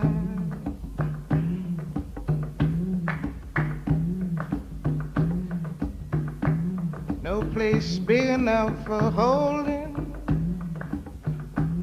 all the tears you're gonna cry. It was just a really cool song. This version was remastered in 2017. It was originally recorded in 1966. Oh wow, and that's amazing. And the record label put an album together without her knowledge because they own, the rights were a big problem with a lot of musicians in this. So they basically like stole the music from her, and so in 2017 they finally figured out the rights and they re-released this song remastered. So that's the version you're hearing now. So it's actually pretty cool. If you can go and even listen to that on Spotify, you'll actually be supporting the family. Finally, they haven't looks like they were really having some trouble with the royalties and everything since the 60s. So now this is the remastered version. Nina Simone Blackbird, check it out. Really cool track, but just another interesting story. I don't know if the music supervisor would have chose the songs because of that, but it seems like they chose really independent songs, even at the time, like really niche. Not even fringe songs. He was a major artist, but they found like the major artist's least popular album in the vault. Like some DJ found the album, so it's a very cool track. And I love Nina Simone's music. I thought I heard it all when I heard it. I knew her voice, but I didn't know the beat. So yeah, check it out. Definitely, probably my favorite song of the episode for sure. I mean, there's one that's coming up in a little bit that's kind of weird, but this song is all right. So yeah, good scene. Awesome. And then Check it out. Spotify. So- that's how people listen to music now, right? Spotify, Yeah, Apple. pretty much. Stream Uh, it. all right, and then so we you want to talk a little bit more about Montrose's. Yeah, sure. So I won't talk too much about it, but one of the things again, sort of like it looks vintage. I think they probably made this though because one of the things they were talking about is they had to have multiples in that or it was actually Harper's Bazaar article that I read. So a lot of the cases they had to make multiple costumes just because of all the filth and everything. And there's lots of breakdown on this you can see. And but yeah, it has like I kind of like it. It's just brown pants, yellow shirt. Probably was really bright yellow, but with the filth and the dirt and everything like that.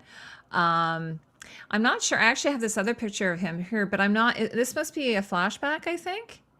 Is this what this is? Do you guys know? I'm not sure. Where did that? Do you guys know who? This is Montrose, right? Yeah. Okay. So I'm not sure where that. Yeah, I don't know what scene that It's is. I mean, possible- I know he was talking with George. Oh yeah, there was a on the scene where he was bed. talking with George. Was it they were talking about the paternity of? Or That's does what that I'm come thinking. later? This scene was, yeah. I don't think he changed clothes. Okay, so I But will you might to- have like a preview. Yeah, because he's still. Okay, so if this is next week, we'll talk about it next week. But yeah, so we think he's probably in this outfit. So yeah, so I just was saying that one of the things we'll probably see a lot of this through this series is that there's going to be lots of situations where there's a ton of dirt and blood and gore. And one of the things the designer was saying was really funny for continuity is they would say to the actor, like between shooting scenes, they would get the actor to take it off and they would hang it somewhere just to kind of dry. And then, so that they could then pick that scene up again and nothing will have changed, like especially in the first episode when we saw the blood on everything. So I think as the season goes on, so just so you know that oftentimes they can't use a vintage piece because they have to have multiples of one outfit, and they might have to have 5 of each item. Like for instance, in Westworld, like Dolores has, I think, something like 10 outfits of the same outfit that they've just done multiple, and then he ended up even having to 3D print a bunch of fabric because they couldn't find the same fabric or what have you. So there's lots of challenges. How do you 3D print fabric? I have no idea. I think what they do is they take a fabric that is similar, let's say if it's a linen, and then they print whatever the texture is on the surface of it, almost kind of like silk screening. I think that's how they did it. Cool. But this is what's really cool about a lot of these technologies now. The other thing that was really funny, I just wanted to mention in terms of the costume design for people who think that it's glamorous. The design team, apparently, they ended up having to go through all of these bags full of like moldy clothes. And then she said they might find like one thing, like a belt or something, like, oh, look what I found. This is really good. Out of all these disgusting, or no, they weren't going through garbage bags. She said they had to wear garbage bags to go through all these clothes. So for people who think that costuming is glamorous, it's oftentimes just, terrible. There's terrible things you have to do for the love of it's your kind of like the creativity, right? It seems like the costume designers are just really hacking it together on the spot, Yeah, and then she did say they would take they would take a vintage piece and then they might take some modern fabric and kind of add that in. So hopefully as this series goes on, we'll all be able to sort of pick out some of that kind of stuff. I think we've lost Rebecca. John, and I know the red point was a big like costume consistency. Yeah, actually, that's a really great point that you should mention that, John. We did mention that about Letitia's color sort of being red. And, she always has the red lipstick and everything. And here, she's got like the red vest and then even the lining of a brown coat. It's sort of a taupey color, maybe in black stripe has the red lining. So I think that is maybe her signature color. Remember we were talking about that last time, Rebecca, about Letitia's color being red. Potentially. Colors. Yeah, and then it picks up on her her lip color as well. So that'll be interesting to see throughout the season if that sort of carries through that thread. But of course, also red is sort of the color of gore and blood as well. So that's sort of like a fun thing when, you know, she's got that one outfit on from episode 1, and she's covered all in gore, and you're like, okay, where does the gore start and where does the clothing, you know what I mean? Like she's wearing the red pants, but then she's got the red, so. Yeah, but she wasn't wearing so much red, but we haven't gotten to too much gore. No. Yeah, there's not too much gore in this. Well, there is the one scene here. Well, shot, right? So she has the red pants on. Yeah. So yeah, let's get to this car crash. I was gonna watch the spoiler alert maybe on that one, but we've all seen it, I think. Yeah. Well, I mean, no, she just had something bad for dinner. She's like, yeah, there you go. Tummy hurts. Stomachache. It's just gas. I didn't agree with me. Yeah. Do you want to kind of talk about your feelings about the car crash scene, John? Yeah. So, lot going on here for sure. I'm gonna show a little clip first. But even before the clip, the main track that's used here, and I can't play it too much just because it's a real track, is the Marilyn Manson track. It's "Killing Strangers," and it's kind of typical. You know, Marilyn Manson is known for these electronic beats. I could play a real quick bit of it. Just like really heavy, really thick.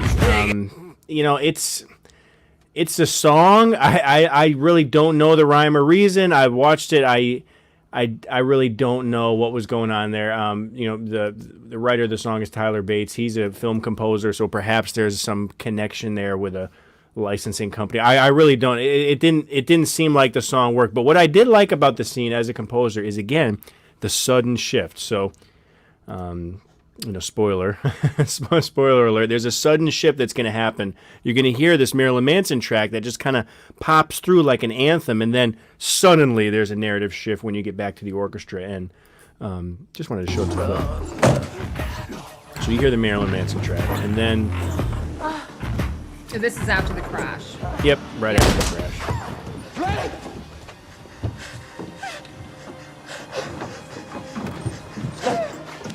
I got you. I got you. And then you're just right into this like dramatic, sad music. So it's a sudden shift, and you know, I think it works really well. But the thing I noticed about the crash is that, you know, remember last week I was like, I got a little sidetracked about the car chase. I got a little distracted a little bit because there was this magic force field, or this force field, and we saw it again in this scene, and I was really happy to see it. Like because when I watch like magic shows or things like that, I like to see the magic, but I like to see what the limit of the magic is. You know, I like to see like what are the consistent magical things they can do. Like, you know, Melisandre could do certain things. You know, in Sleepy Hollow they can do certain things. Even John Constantine can do certain things. Like, it seems like that ability to just whip up a barrier like at whim and just even stop a car seems to be like one of the significant powers. Or glamoring, mind control, you know, the ability to access certain other realms. So seeing that barrier, the car crash happened because of a magical barrier. That happened last week too, and that's something that you might not have noticed last week if you just watched the episode. It might have just seemed like a normal car crash, but there was like a magical force field. And same thing here. But yeah, that's just my thing with the scene. But musically, it's just an immediate change. That gun goes off, immediate change, quick, sudden. But the Marilyn Manson track comes back again. It kind of signifies this evil empire, and that's was my interpretation. Is it kind of has a dark, sinister quality to it, I guess. But it was a good scene. It was really good. I think it started to make things make sense. And then I realized it's only episode 2. So in the back of my head, I kind of knew something was gonna happen. Like, I kind of knew everyone was gonna be fine. You know, like, so I don't like that. It's like when you watch a wrestling match and they do the finishing move. Like, you want them, like, one stunner is enough.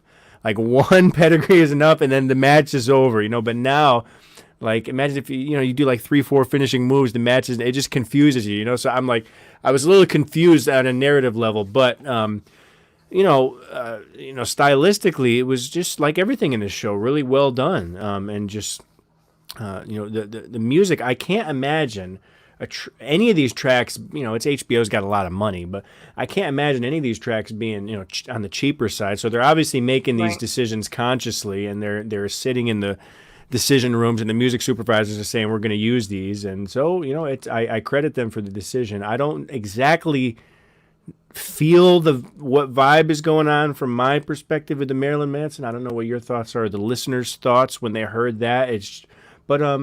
Yeah, it's a cool song. Killing Strangers, Marilyn Manson. I don't think that Empire needs more royalties, but if you want to listen to the music, check it out. It's called Killing Strangers.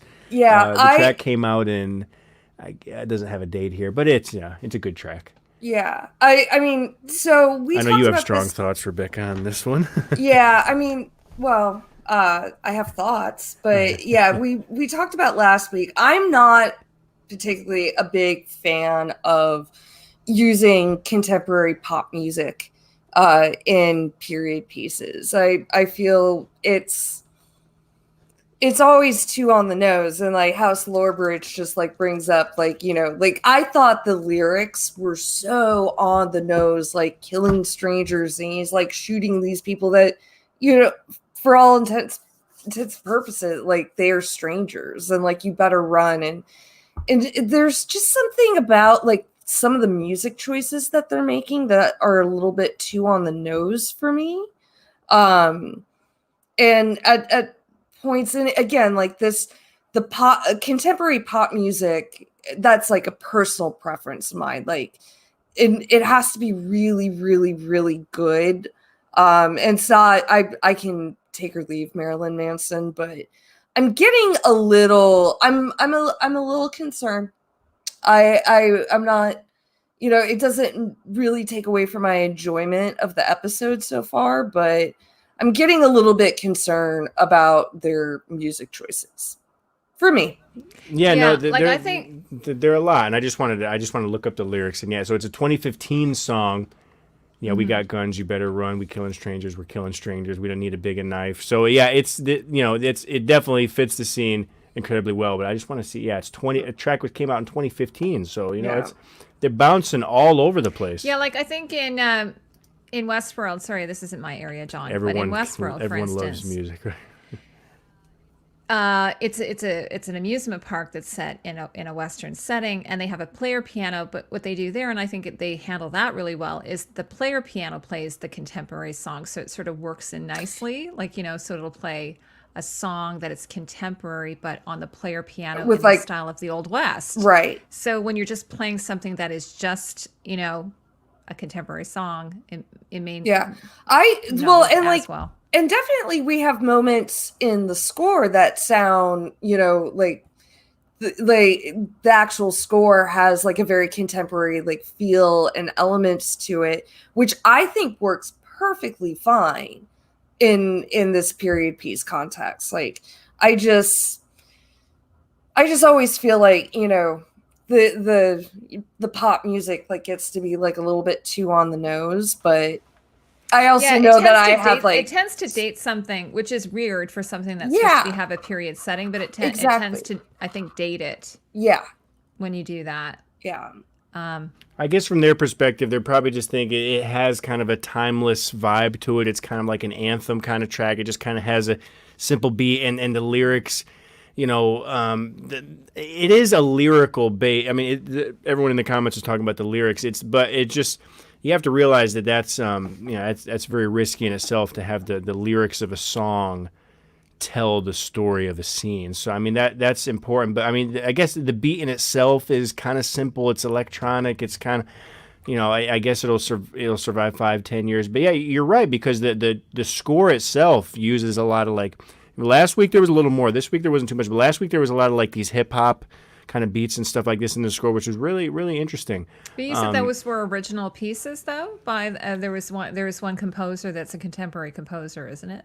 Yeah. So there was one hip hop song, but there were like 2 or 3 moments of the score done by Raphael Sadiq, who is like kind of the young gun on the composing squad. And then there's Laura Cartman, who kind of represents that traditional school. Yeah. She's been composing for ages and ages, and it seems like her hand is being heard a little bit more in this episode. And then the people that choose the actual songs, it'll be that, that mysterious music team that pays all the bills, music supervisor, music editor, I'd be music very director, things like that. So I'm very interested to hear how like the two composers are actually like working I together. was thinking of that last week. Yeah. It'd be neat to see them do an interview. Yeah. It doesn't always work. I mean, honestly, like I've done it, and it probably seems hip when you're in a studio and you're like, yeah, we're gonna collaborate, like we're gonna, like, and you look at the credits of this fucking thing. Everybody's a co-executive producer. Like, what the fucking term is that? They just do nobody that. wants to be an assistant producer, right? They So just do that. Like everybody wants, like, the teamwork is cool, but at sometimes you could see, like, sometimes the one composer is good, but I think I think we mentioned this last week that there is a trend in composing, especially a lot of modern shows, is they do like.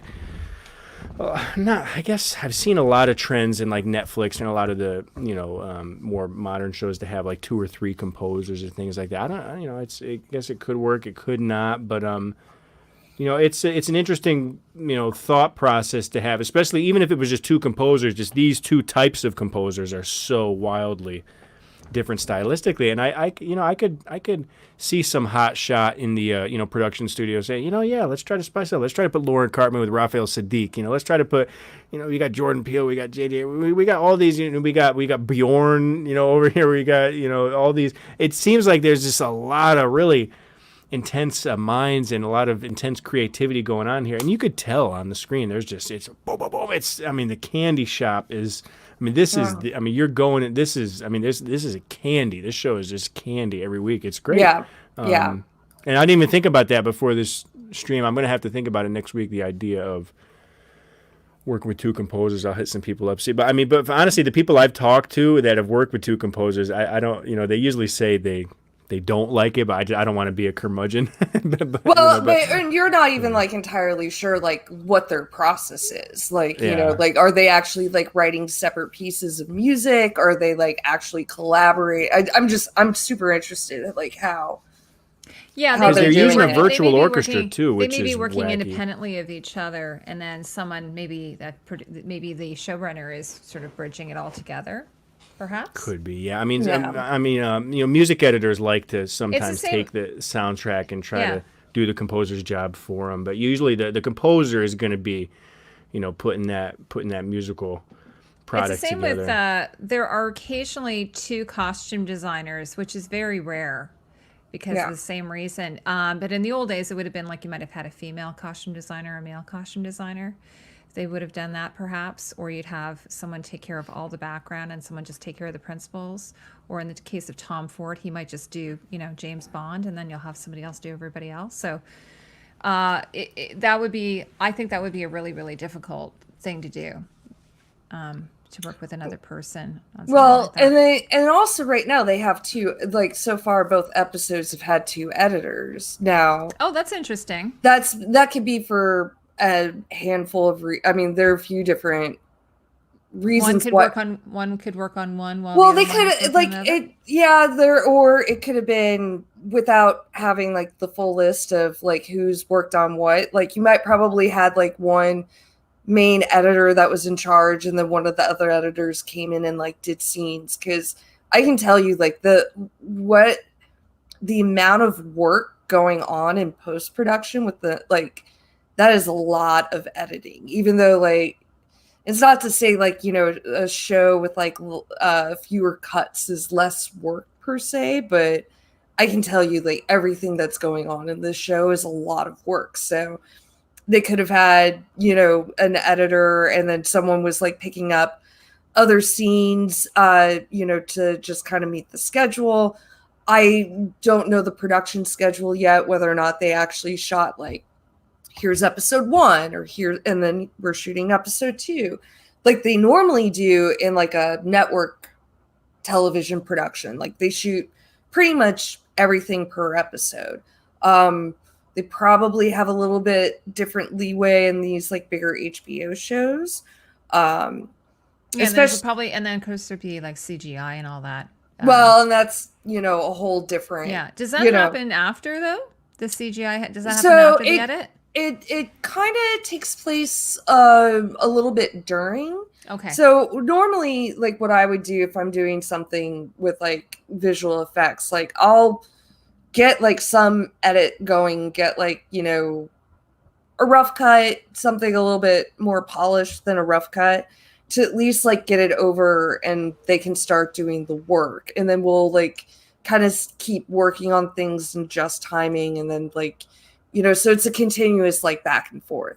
Very rarely is it where I'm gonna do the edit, okay, edit's done, then VFX goes. Like it's usually in tandem with each other. Okay.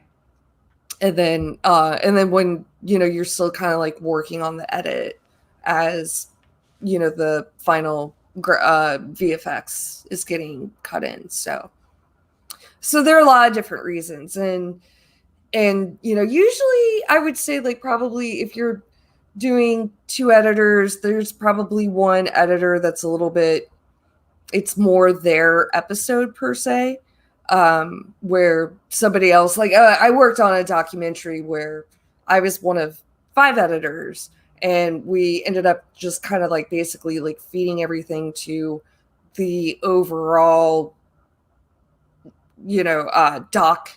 Like he was pretty much like doing everything, and like he would take all the scenes. You'd have to do like little edits here and there to like, you know, once all the pieces were put together. But these were also like very, you know, I worked on the asthma air quality scene in Dallas, and so worked on like the coal mining scene in the Dakotas, etc. So like it was a little bit more, it was an easier task to do that. Mm-hmm. And considering it's like, it's just like on this, it's like scene after scene after scene, and they flow so quickly together. Like, yeah, how long are the episodes, by the way? I didn't even check that. What? They fly by. How long are they? They're an hour. Episode? They're an hour. Okay. That's traditional sort of HBO then. Yeah.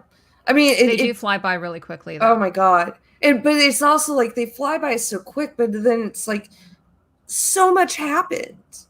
Mm-hmm. Like, you know, I know we're coming up on the 2-hour mark. Yep. I know I don't think we had a whole lot to say about prepping for the ceremony or Letty healing and George and Montrose having their little heart-to-heart. We just have a great butt shot. Well, that's it. So everybody, there's a couple, two. I don't two remember great butt that. shots. Is that when he puts on his robe? Yeah. Oh yeah, when he's prepping for the ceremony, it's one of the great butt shots. Oh yeah, I mean and he puts on the ring, a great shot, which I don't have a picture of, unfortunately. Yes. I just wanted to say, That's can I say just just something about Tony Goldwyn, like Samuel, because I haven't really talked about him at all. He one of the things I was gonna say, I don't know if you guys know Tony Goldwyn. He's like a huge director, by the way, and he was originally in Ghost, which is sort of funny because that's sort of and he plays a bad guy in that as well. Right. Yeah, do you remember him? He's the bad guy in Ghost. Yeah. Quite a bit younger though. So I love him as an actor. I think he's fantastic. One of the things I loved is his glasses, because, you know, also Atticus wears the sort of spectacles. So I did like that. And so my only thing about him is, again, like a little bit, this outfit, I felt like it might be a bit of a rental. It just didn't, you know, I was expecting it to fit him like beautifully tailored. It just doesn't look like that to me. So the dress that we were talking about, this is the dress that you love? Yes. Oh, it's absolutely beautiful. Yeah. So it's just really simple. Like, I mean, again, we were talking about before, sophisticated, which wasn't my word. I chose someone else gave us that test, which thank you very much. Thank you. Very simple. Our brains weren't working. They weren't. You know, minimal, like minimalist. She's not wearing the necklace, but she is wearing like a little bracelet or something. Just, you know, really simple.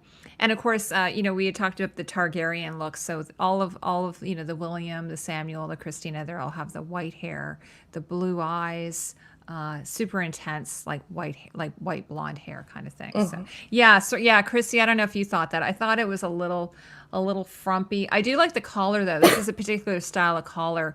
So it's like a white collar on a slight pinstripe shirt. So I do like that. But yeah, I don't know, I thought his pants were a little overly baggy. This is the type of thing, like for me, if I were designing this, I would have really have honed in on some of the main cast and really, just moved in really, really tightly on this. This is something I think Michelle Clapton does exceptionally well. The men, she always, so I feel like this person, the designer, doesn't maybe isn't as comfortable maybe designing for men.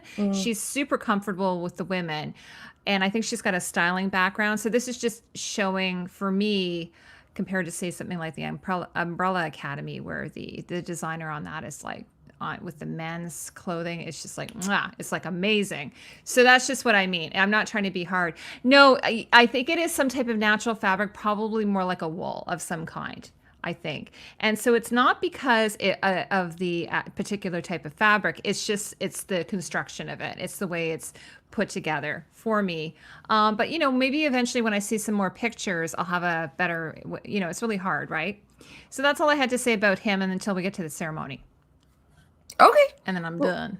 I think, yeah. Like, and I could just sort of mention about Letty. Oh, yes. Sorry, just one more thing. So, the it designer. It wasn't a stomach problem. It wasn't a stomach problem. Sorry, guys. But again, she's wearing like a red, right? But it's kind of like a brick red, not a like a bright, super bright red.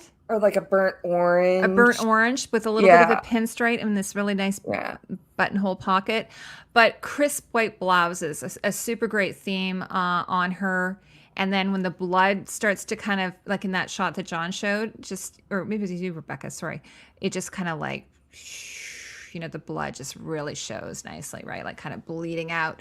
But one of the reasons why they did go with the white blouse, it just sort of really worked for the actor apparently in fittings. They played with all kinds of different things, and that, just crisp white blouse. It's really sort of 50s. It's fresh. It's clean. And then with the blood, I think it's very good. And then again with a bit of brick red, orange color there. So that's it. Sorry. Yeah. Going so long. No. This is great. Trying to cover it all. Yeah. All right. So, but as her hair and her makeup still look flawless. Oh, Letty.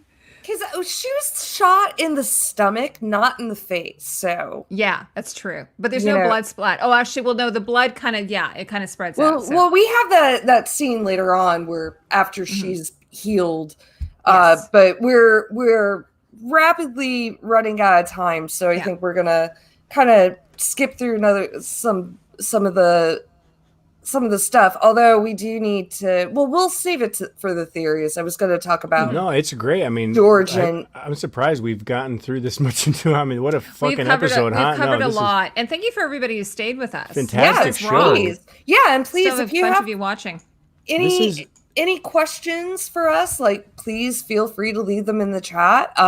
We love questions. We love answering things. So. But because this is the show where I haven't felt like this in a while. Just having this deep dive every week, thinking about what the hell is going on. Like I love it. Like deep. I mean, it's a great show, and I'm happy to do it with you ladies and everybody in the chat. It's fun. It's only episode 2, and I just after every one of these streams, basically, like we got a little bit more, but after every one, we've done 2. I always want to watch it again. Or I'm always thinking of something new, something different. So that's a good sign for me because, we love this stuff. We're nerds, so the standards are high. So, I mean, this is, for me, it's meeting it. So, yay, hey, nerds. I mean, we obviously have Whitey on the moon, right? I mean, let's go ahead to the ceremony. Is that where we're at this ceremony here? Yeah. Fucking crazy episode. So, yeah, and and like we were talking about early, like before we went live, like now that we have like kind of a title card after the cold open, it said like what the name of the episode was, Whitey's on the Moon, and I've been familiar with the song for quite a while, so I knew we were going to hear it at some point. Were you going to play this clip by any chance, John? I wasn't going to play the clip, but I have the song. Why don't you go ahead and play that? I have the song for you right here. Obviously, Whitey on the Moon, written in 1970. You could go ahead and look up the story in the background as well. That's it. Oh, hey, A rat Tulkas. done bit my sister Nell with Whitey on the moon. Her face and arms began to swell, and Whitey's on the moon. I can't pay no doctor bills, but Whitey's on the moon. 10 years from now, I'll be paying still while Whitey's on the moon. You know, the man just upped my rent last night, cause Whitey's on the moon. No hot water, no toilets, no lights, but Whitey's on the moon. I wonder why he's upping me, cause Whitey's on the moon? Well, I was already giving him 50 a week, and now Whitey's on the moon. So yeah, that's the track. Gil Scott-Heron, obviously one of the great spoken word artists of the generation. So take a look and support his work as well. Obviously, still widely published. I love YouTube does this now. You look up the song, the publisher's right there, the royalties go right to the right place. It's a great time to live. I mean, it's not as well paid as it used to be, but it's a very easy way to support music just by listening in the background. So find these songs, YouTube, Spotify. It's not as much as buying a record like in the old days, but support these things. And great record. Really, this show really makes people think from all sorts of, especially white, any color you want. It just makes you think so much. And honestly, I never thought to. I mean, the '70s. We hear about it, we think about it. I didn't live it, so I don't know. But I didn't live the '60s. I didn't live any of these. So it's you could learn about it in class and stuff. But I even talked about it last week. Like I've seen Roots. I've seen all these things. But just seeing it in this very modern, very visceral form. This music, I looked up the story and stuff, and just thinking about where the social programs went and things like that. It really makes you think, and that's what I think this is done well in general. Like we could, creatively as well. But it's gotten me to think a lot. Sorry, John. Yeah, no, go ahead. Yeah. They do something like this in Umbrella Academy. They go back to the 70s, and then they deal with the civil rights movement then too. So it's sort of interesting. I love it because young people are interested in these types of shows. Like I was thinking when I saw the Moving On Up, thinking how many young people would actually know this song from the Jeffersons? Like a lot of people probably wouldn't unless they're in their 40s and 50s and older. Having watched the short, as it's funny because I was thinking because the character's name is George, which is also George Jefferson. Yeah, so George and Weezy. So I love the fact that a young person might hear that song and think, "Hey, I'm gonna go look that up," or maybe they might see a vintage dress and think, "Oh, I'd like to know more about '50s fashions. I wonder what people used to wear back then," and then actually look it up. So I always think that that's a wonderful thing for young people. Yeah. I definitely enjoyed the ceremony scene. Like it was visually it was visually interesting. It had like a piece of music for the scene. Well, yeah, I don't remember. What do you think about that? I mean, it's I don't remember the music. No, it was Whitey on the Moon. I mean, this was the music that was played during the ceremony. It's weird. The ceremony? Yeah, they played this during the. So I'll analyze it, but to create it, I didn't get it. So that's normally like you would have like an orchestral type piece played during something or something scary, but something happened here. So I'll let Rebecca go on. I kind of feel like again, I feel like the show, and I'm fine with it. Like I think the show is trying to. I don't think it's being shy about things being on the nose, like the Marilyn Manson song. As far as the choice of using Whitey on the Moon, it reminded me a lot more of the James Baldwin scene from episode 1. Yeah, which I thought was poignant and powerful. Even where we're actually using the emotional words of James Baldwin when he's actually trying to explain to people who don't remotely understand what living in a racist society is remotely like, and actually showing these images of the racist society. It worked really well. And then maybe it was because they did start Whitey on the Moon with an introduction of trying to explain what the poem is, and it's all the stuff. It's like it's a very literal song. It's like, I'm paying taxes, I'm broke as fuck, I can't get health care, but the government's putting people on the moon with my tax dollars. And and there's a little bit like, I understand the parallel it's making with Atticus's, potential sacrifice of his life just so this like weirdo cult leader can, attempt to be Adam. And with his friends dying. I just feel like I'm a little worried. Well, first I thought the sound mix was off because at one sense, like I couldn't, I was like, am I paying attention to the music or am I paying attention to like what's happening with Atticus? There's something going on with the sound mix that was like a little bit back and forth, which I thought was just distracting with like a spoken word piece of music like this. I don't know. It's like, but I understand like the beat and the rhythm, like I thought worked really well with it. Just like didn't hit quite the way I, and knowing exactly like we were going to get that song at some point in this piece, like the maybe would have worked a little bit better after like the the portal opens and it's not Eden, it's actually Hannah, Atticus's great grandmother. Mhm. And maybe had it been something like after like everyone turns to stone and the house starts collapsing and he's running out, like maybe it would have worked better there instead of like what would have been like a very dramatic, just it's not, I don't think it would be like the first choice that I would make. Yeah, it's interesting because there's some disagreement in the chat. Like some people agree with you guys, and or with you, Rebecca, and some people don't. So it's interesting. It's a perception thing. Oh, it absolutely fits the narrative. Like, yes, it totally fits the narrative, and that's fine.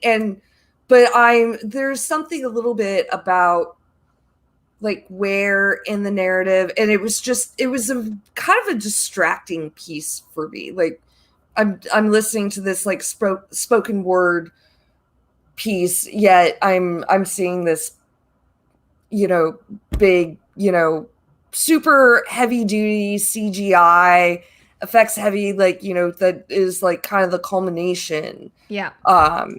The finale, the grand finale. So what the book that she's carrying, because there is a conversation later on or at some point between George and Montrose, where George had found the book of the living, and Montrose is like, yeah, the Necronomicon. He's like, no, these are the names of the living, not the dead. So that's one theory about the book that Hannah is carrying. Mm-hmm. And she's clearly pregnant.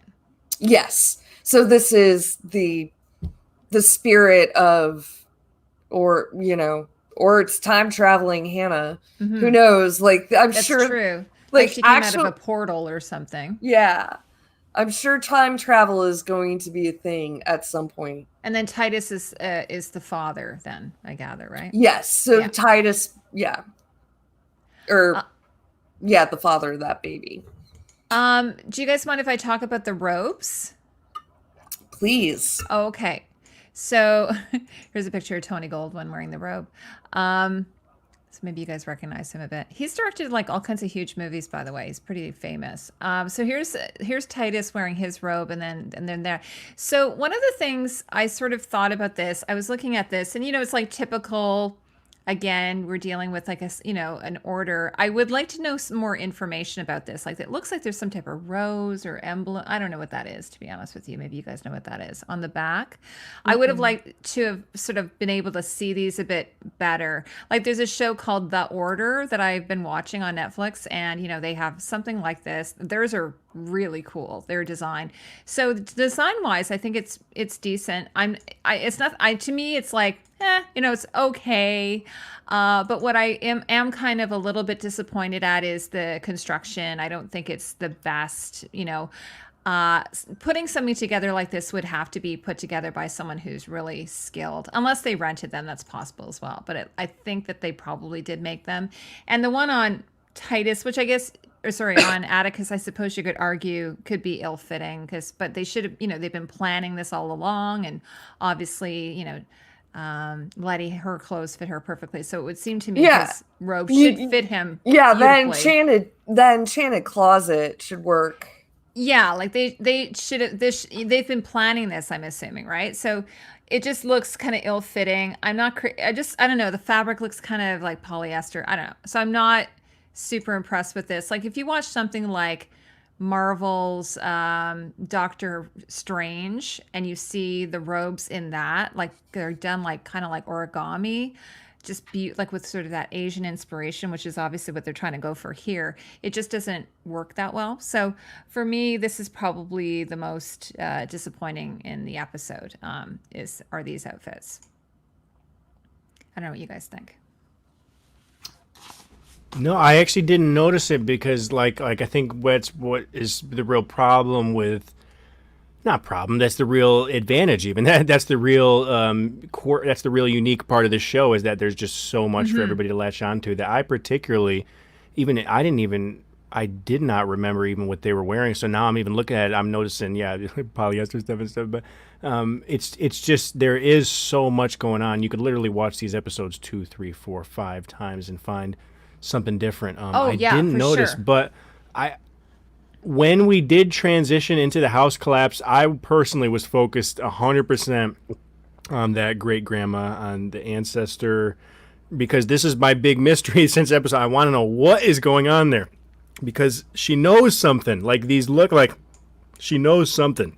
Yeah, it's that she knows something. She knows it's all going to be okay. Like, she's not worried. Like, she knows it's going to be okay. Like, so there's some, like, I feel like the magic in here also has to do with fate, that there is some kind of fate that has happened from eons, even past to eons, like, and that's a beautiful thing that you could, come at peace with, or you could, have such internal conflict with for a character, and that's what we see. And Atticus has no clue, or he doesn't know if is he hallucinating. Who is this? So I loved this whole, I didn't even recognize the fire. I didn't even fear for his life, really. I just saw her guiding him along. Like, it reminded me even of just like my grandma, just guiding me along through life. And I would picture my grandma being that same way, because grandma and grandma, they're always just, they just have that vibe. I don't know if anybody in the chat, if you grew up with your grandparents or not, or your great aunt or uncle or mom, but just that benevolent figure, or even your best friend. That's what I felt here. It's just my friend was there to, my companion, my family member was there to just take care of me. So I did not notice much else, to be honest. Well, she's like a spirit guide, I feel. So We just want to say bye to Linda real quick. Oh, bye, Linda. I'm so glad you came. Hope you're safe. I know there's fires and stuff. Be safe, Linda. Oh, yeah. Appreciate your support. Thanks, Linda. Thank you. Yeah, Linda's lovely. Yeah, she's great. Small channels, big channels, medium channel. Linda supports us. We got some new people in here tonight, though. Yeah, we do. Nice. That's yes. awesome. Thank you guys for all coming. Yes. Well, last week's stream was our number one. It was, we're up to like 400 something views out of nowhere. Oh my God. When most of ours, that's amazing. Yeah, most of ours are like, average a couple hundred for us. So it's a great milestone for us. And folks, keep sticking with us. We're doing it every week, and this was fun. I don't know about you ladies. We've done so much together. We've been together for a year. This to me, maybe I'm just a crazy artist. To me, it just has that different feeling that I remember from, Game of Thrones, from The Sopranos, from Lost, Fringe, like these shows that I remember that I used to just Fringe. get hooked on. I don't know if you feel that, or if it's just I'm buttering myself up. But really good production quality. Yes. Like so this is what I love about HBO is they've really raised the bar. Have produced some of the best content that we've ever seen. Rebecca, do you have anything else to add about that scene? Well, once we get out of the house, and I kind of felt the same way as you, John. I wasn't too super worried about Atticus.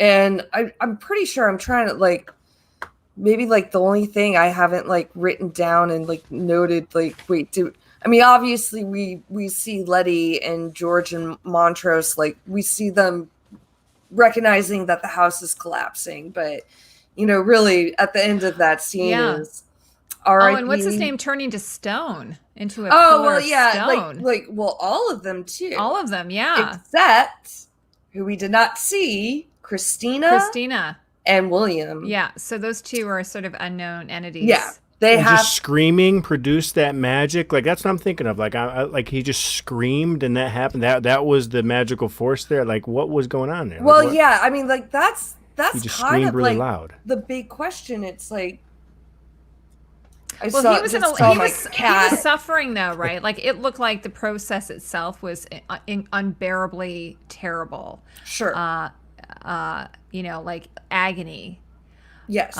So that might just have been the release that he needed. Perhaps. Well, I still think that there was something about that connection that he had to that Kind of world, like you know that Atticus is more than he's got to have something else going on, and it's like this whole birthright that they've been talking about. It's got to be more than just being related to crazy cult leader. Mm-hmm. You know, it's just like for whatever reason, like that relation, like help open this portal, but like now Grandma Hannah is out and she's got the book and shit's gonna go down somewhere at some point. Because that's the thing. It's like there's still so many questions, and absolutely. You know, and I'm also like, you know, I'm not expecting every single question to get answered to my satisfaction. But you know, I do need questions after this episode, like why are you breeding these monsters and cows? What's going on with that village? What is Hannah up to? Like, what is it about Atticus's birthright that is? Because it has to be more than that portal. That's my big one right there. Yeah. That's my focus. Yeah. Right. What is Atticus's like? What is and it's my whole thing. This whole thing was it seemed like George knew something. And who's his mother then? Atticus? Well, you were talking about perhaps that George might have been his actual father. Well, so the woman in the yellow, I think we're all pretty sure that's his mother. That's his mother, yeah. And then there was a conversation between George and Montrose before the ceremony where he's like, where George brings up that he might not be yours. And he's like, we've settled that. Mm-hmm. So this George might be Uncle Daddy George, but also R.I.P. George. That was very sad. That scene was really, really amazing. Yeah. I thought that scene was just amazing. Yeah. And again, Letty and Atticus just acting the fuck out of it, I loved it. Yeah, I mean that it was a hit. I mean, hit on the acting side. I mean, I'm a sucker for good acting. That's my problem. So this is great. Killmonger, the rebel. I don't know if I've ever seen your brother, but you got a good question there. Actually, I may recognize this name. Well, Ash versus Evil, I think, is actually the evil. It's Evil Dead. Evil Dead. Yeah, but they talk about the Necromancer. Necromonicon, which is a book,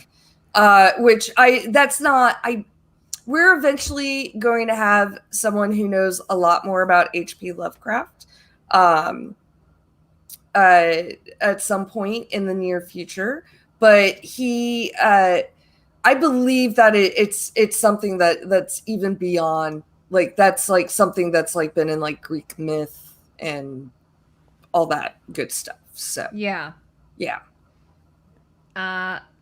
So we're going to have somebody on, and then also we're going to have Tony Teflon at some point soon as well. Yes. I think that might be next week. Yeah, maybe next week, guys. Yeah, I think we'll bring him up because his channel is covering this as well, and his channel has helped us a lot. So whether you like it or not, you're coming on next Tuesday, Tony, for episode 3. my husband has a DVD collection of he has Evil Dead, and it actually came in a book that looks like Like the skin. Necronomicon. Yeah, it's very cool. It's I fun. I would say that Evil Dead 2 I think is by far my favorite horror movie. Absolutely, it's so good. Yeah. And one of the Coen brothers was an assistant editor on the first Evil Dead. Oh my God, really? Mhm. Yeah. By the way, my husband loves Ash versus what is it? Ash versus Evil? Is it? Ash versus Evil Dead. Evil Dead. Yeah, my husband. Yeah, loves I that. thought that I liked that show a lot too. Is it Evil Dead? Which I like the one though also where they go to like the medieval world kind of thing. That's Army of Darkness. Army of Darkness. That's which so is good. It's evil, so like, fun. It was the third Evil Dead movie. 30, yeah, but it's so fun. Yeah. It's really fun. Bruce Campbell is. Oh, Bruce Campbell's amazing. Yeah, it's an absolute shame that it's an absolute shame that there are not more of them. That's for sure. I know, yeah. So yeah, Tony Killmonger. says, ha. Ha. He says he's here And because of Tony. Killmonger's here because of Tony, because Thanks, Tony and LMR were very nice and shouted us Oh, my out God. on Sundays. So Thanks so much, you guys. Yeah, We'll we have to have appreciate it. LMR on as well. I'm trying to do Yeah. a show with LMR. So LMR, we'll have to have you on as well. Yeah, we're gonna get some folks on. We're gonna get Tony on here, get a Lovecraft expert. Anyone else, come on down. The Creatives Guild, we are growing. The guild can grow. Before we go, I just wanted to actually, there's one other little thing that I failed to mention. I do have to. I hate to be this guy. I don't drink a lot. I have to pee so bad. I'll go be ahead. back. Okay. I gotta be that guy. I gotta pee. please show your jug of water. Okay, Yeah, yeah, it's no, the all show right. your It's water. the jug of water. I'm trying to be Yeah. a safe drinker, and I'm gonna piss my pants. I'll be right back. Yeah, Rebecca and I did a 5-hour stream, and I think Rebecca, I had to go during I'm our pretty 5-hour binge stream. No, what I was going to tell you is I came across this when I was doing research on this episode, and I found so apparently a lot of the show they've based it on 1950s photography, and so I found this picture. This was actually on Twitter. I don't know if you can share this, Rebecca. But it is actually photographer Gordon Parks. Oh, He was a big inspiration yes. for the Yes. sets and costumes. Yes. So can you guys tell me which one is which? Don't say anything, Rebecca, because you probably know. One of them is George Parks, and the other one is a screen grab from the show. And to be honest with you, I didn't know which one was which until I looked it up. We're doing the interview with a vampire with Costume Co. Oh my God, that's so awesome. I am so excited to do that, Tony. I can't wait. Okay, so do you guys know? Rebecca, do you know which one it is? I would say the one on the right is Gordon Parks. Yeah, it is. Yeah, and that's mostly because of the color saturation levels. Yeah, and the way it's framed as well. But that's pretty great, though. I like Yeah. so. You know how they did. I think they did a really great job. Gordon Parks is definitely one of America's like great photographers. And then Ooh. these are both. So just because again, this was sort of like last episode. Yeah. When we saw them go to get ice cream, and then you'd have the coloreds, and then you have the white, window, or you have the two fountains as well. So this is just him showing that the segregation and. So we saw that in last episode. So yeah, they did use a lot of his photography as inspiration. So I thought it was cool. And on a costume level, they said they were inspired by Black designers and Black fashion from the period, even noting a book titled Vintage Black Glamour, which I have to find that. But the focus was on real people rather than screen icons or celebrities from the time. So I thought that was just, anyway, I just wanted to mention that because just as sort of a general thing. And then I think we talked about either midway through the season or at the end of the season, we're going to do sort of a roundup of the whole show. And that'll be good because then we'll have had an opportunity to sort of spend some time with it, do a little more research. John, in case you missed That's it, usually how we work, isn't it? That's Yeah. usually how Yeah. the creatives go. If you follow us, folks, we do these season by season we do these huge presentations and stuff, and yeah, that will be interesting. But this weekly reaction is great, and it's given us a chance to watch a new show kind of grow and evolve. But yeah, I mean, when we could dissect this whole thing for season or the whole season, that's going to be a huge project. And Creatives Guild, you're going to get that best niche analysis. So come on here and you'll Sorry, get guys, it. And I was Teflon TV, laughing. and there's not a lot of other channels covering this. So John, I was laughing because Tony said we were doing an interview with a vampire with Costume Co. And then Linda wrote, "Oh, nice, Tony. I love vampires." yeah, Linda's still here. She didn't leave. She's like, I might as well stay. Yeah, Linda, I we're going love to be it. done soon. So The Creatives Guild has that I effect. love vampires. I do too. I love vampires. I think I love vampires. I've probably seen most vampire movies. There's a really great one. It's Dracula 2000, I think. Is it Dracula 2000? I've heard of it. I've I don't seen know all if of I've them. I seen mean, it. Is it Dracula 2000? It's with he plays Gaston in Beauty and the Beast. For me, you can't top Blade, man. Blade for me has Blade is always great. been my number. I mean, I love Blade. I mean, it is Blade is so good. Underworld, I like. But the costumes in Interview with a Vampire are amazing. So Dracula I 2000, will love to do that. She says I can't leave. She has to stay. Have you watched what's that show, In the Shadows, yet? Oh, I've seen the movie, but I have to watch it. Jack's been watching it. Yeah. Yeah, I've what they do in the watched shadows. I watched the first season. I haven't gotten to the second season yet. So. Well, I love this is something they added to that wasn't in the movie. They added an energy vampire. Which and he's so funny. it's just so hilarious. Just Yeah. the thought of it, even. You know what I mean? This is the first all right. Oh, so the sorry, cats- Chrissy. Okay, wrong one then. I'll Uh, have to look up which one it is. It's the one that looks like it has the Targaryen armor. It's like with the dragon. It's like a Oh, dragon. on it. there he goes. Yeah. Was that? oh, the cat. Like I the cat. can't believe like the cats have been like relatively active in this stream and like no one said anything. Oh, sorry. It's This- Dracula Untold. That's the movie.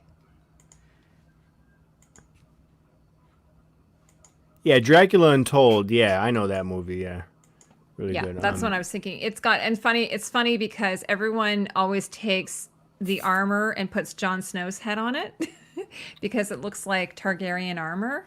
'Cause it's black with like a red dragon on it. So but it was actually designed for Dracula Untold because he's supposed to be like Dracul means the dragon, I guess. Oh. Well, that guy I remember is from The Hobbit, right? That's the guy from The Hobbit. Yeah, Yeah, and he's in yeah. The Alienist, which He's the speaking guy of that The killed. Alienist is a show I'm doing tomorrow night. He's a great hero. Oh my god. He is. He's really good. Oh, you're doing The Alienist too? I'm doing it tomorrow night with AU Pack Mule. Do you guys know him? Yeah, he's the man. He's the father of the He's old the Game of father Thrones of the YouTubers. fandom.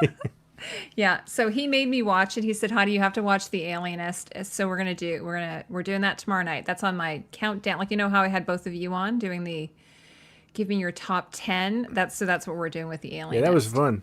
And my top 10 has finished. Nosferatu, the season finale Oh, was yeah. Speaking on of Sunday. vampires, It was, yeah, speaking of vampires, what a Yes. finale. Hashtag renew Nosferatu. Let's get yeah, that hashtag out there. I'll help you with that. Yeah, let's get season 3 happening because they deserve it. I mean, And Linda what a says show. Only Lovers Left Alive. Fantastic Oh, movie. yeah. I Yes. love that movie, and I Yes. love the costume design in that. And my man, I call him my other husband. Recommending for We're music. allowed to have a husband. My sister said if like a celebrity husband. Mm-hmm. So that's my celebrity husband. Got it.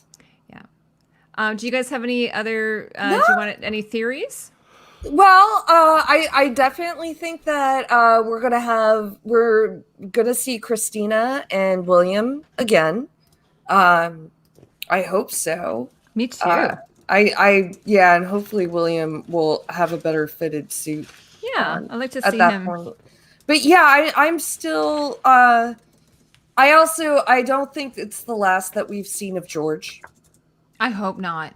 Yeah, I mean, and I'm like more than just flashbacks. Like, there's something like I can't believe Well, he's a major actor. I mean, unless it's like a Sean That Bean they- type thing.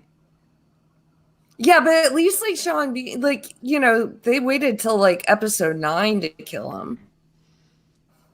That's true. So yeah, we need to You have know. more George. You know. Yes. Yeah. Oh, Linda. Yes, I did do Crimson Peak, which Tom Hiddleston's in that. That's Sorry, that's the name of my other husband. John, are you frozen or are you just really still? No, am I frozen? No. I'm just having fun watching the chat because it's great because when you're not doing the hosting, because I get to watch the chat, I get to see all the videos. It's great. No, I'm being very Tony's stoic. got a theory. Yeah, that the book will bring George back to life. I agree. I just wonder. I think Christina's going to bring it back to life. That was my theory. I think Christina's going to. She might have that power. I think she's kind of a double agent. Maybe I'm getting confused with this show and another show. Isn't there something about bringing back a dead person? No, I think I'm thinking of Magicians. Jack's watching a show called Magicians. I get mixed you up. can't bring a dead person back. You see, that's why I give myself like 1-2 shows, maybe 3 shows maximum. I'm not somebody that watches a lot of shows. I was never like that ever. But I wish I could because there's a lot of good TV right now. I want to watch like 10, 20 TV Jack's shows. got like 10 shows on the go. He's always got a show on the go. It drives me crazy. I'm like, can you put your headphones on? So I don't always have to. The writer of Lovecraft series, Shannon Houston, has a podcast. it's so. Yeah, I heard that the podcast is actually like is pretty good. So.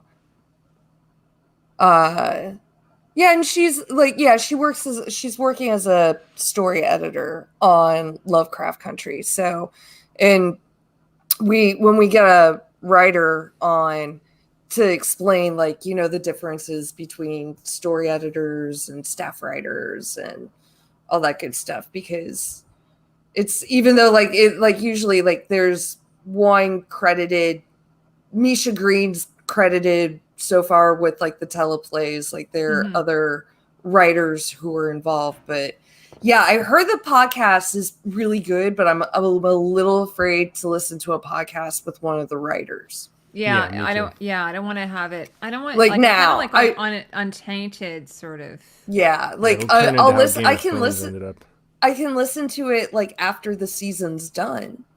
Oh yeah, I don't want them to do like I don't want them to do like, well, this is why we decided to do this. Oh yeah, we still got to show the trailer. I do have that loaded up if you want it. I don't know if you have it. Sure, yeah, let's watch the trailer. Yeah. John, have you seen it? Good job, Teflon TV. Yeah, because the Ouija. No, I didn't. But when I was loading up the link, I saw a Ouija board, so that's the only reason I recognized that. I have not seen this yet, so I have it loaded up. And the sound is on. Yeah, let's take a listen. It's a 50-second trailer. We should be able to play this one shot. It's your turn. Who are we talking to? How would you like to never pay rent again? Where'd you get the money to buy yourself a house? Moved to the north side. It's nice. If history is any indication, you won't last very long. What you told me happened to my husband. Something doesn't feel right. Here we go.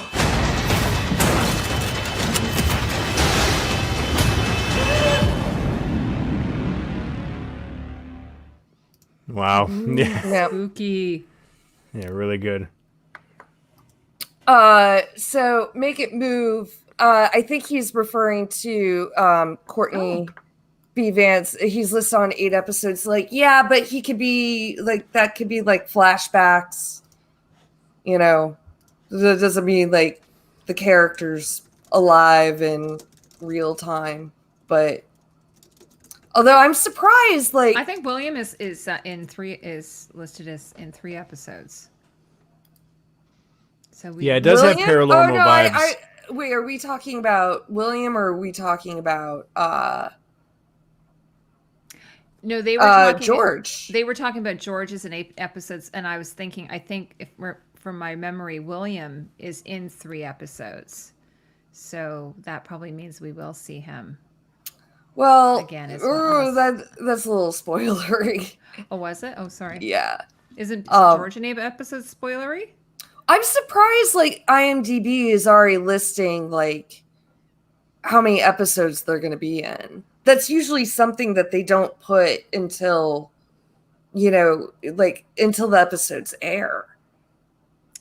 I don't know. It appears to be that way for all the cast from what I looked at. I didn't look at it 100%. Oh, I mean, like, if they, like, I don't know, like, but yeah, usually, like, especially if there's, a show like this, like, they don't.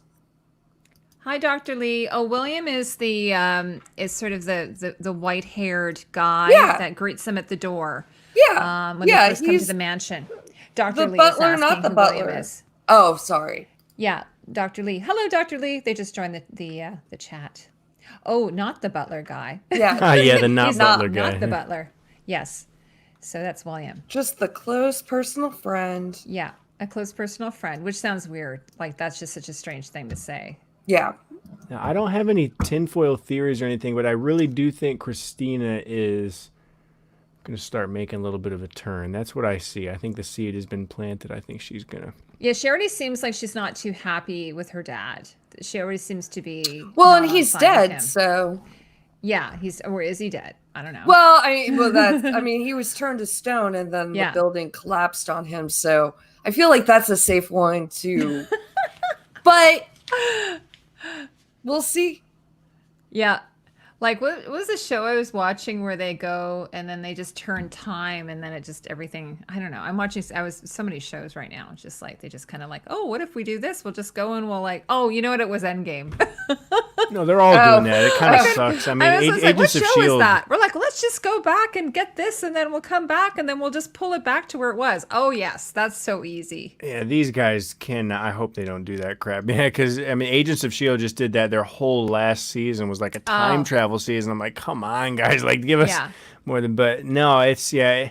Okay, I'm going to go with a really old reference. That is a, what do you call it? Patrick. What's it called? Dallas. That's a Dallas move. Remember? Oh, yeah. The character who wakes up, she wakes up and finds her husband in the shower, Bobby. And meanwhile he'd been dead for a whole season. Bobby Ewing. Yeah, and it was a dream. It was all a dream. I have a very distinct memory of my mom watching that and my mom being like, What? It's very soap opera to do that. Oh, people on soap operas always come back. They always come back, or another actor plays them. When they realize that they're not going to get the movie roles that they want. Yeah, totally. They always come back. He was crushed after he turned to stone. I'm sure he's dead. Laugh out loud. Yeah. Yeah, that's so funny. All right. Well, is there anything else we want to discuss? Who shot JR? I think it was Pamela. That's a slightly different. That's not the same as like the Bobby Ewing thing. It's the same show though. He's in the right ballpark. I lived in Dallas for a little bit when I was a kid, and we definitely went to the South Fork Manor a couple of times.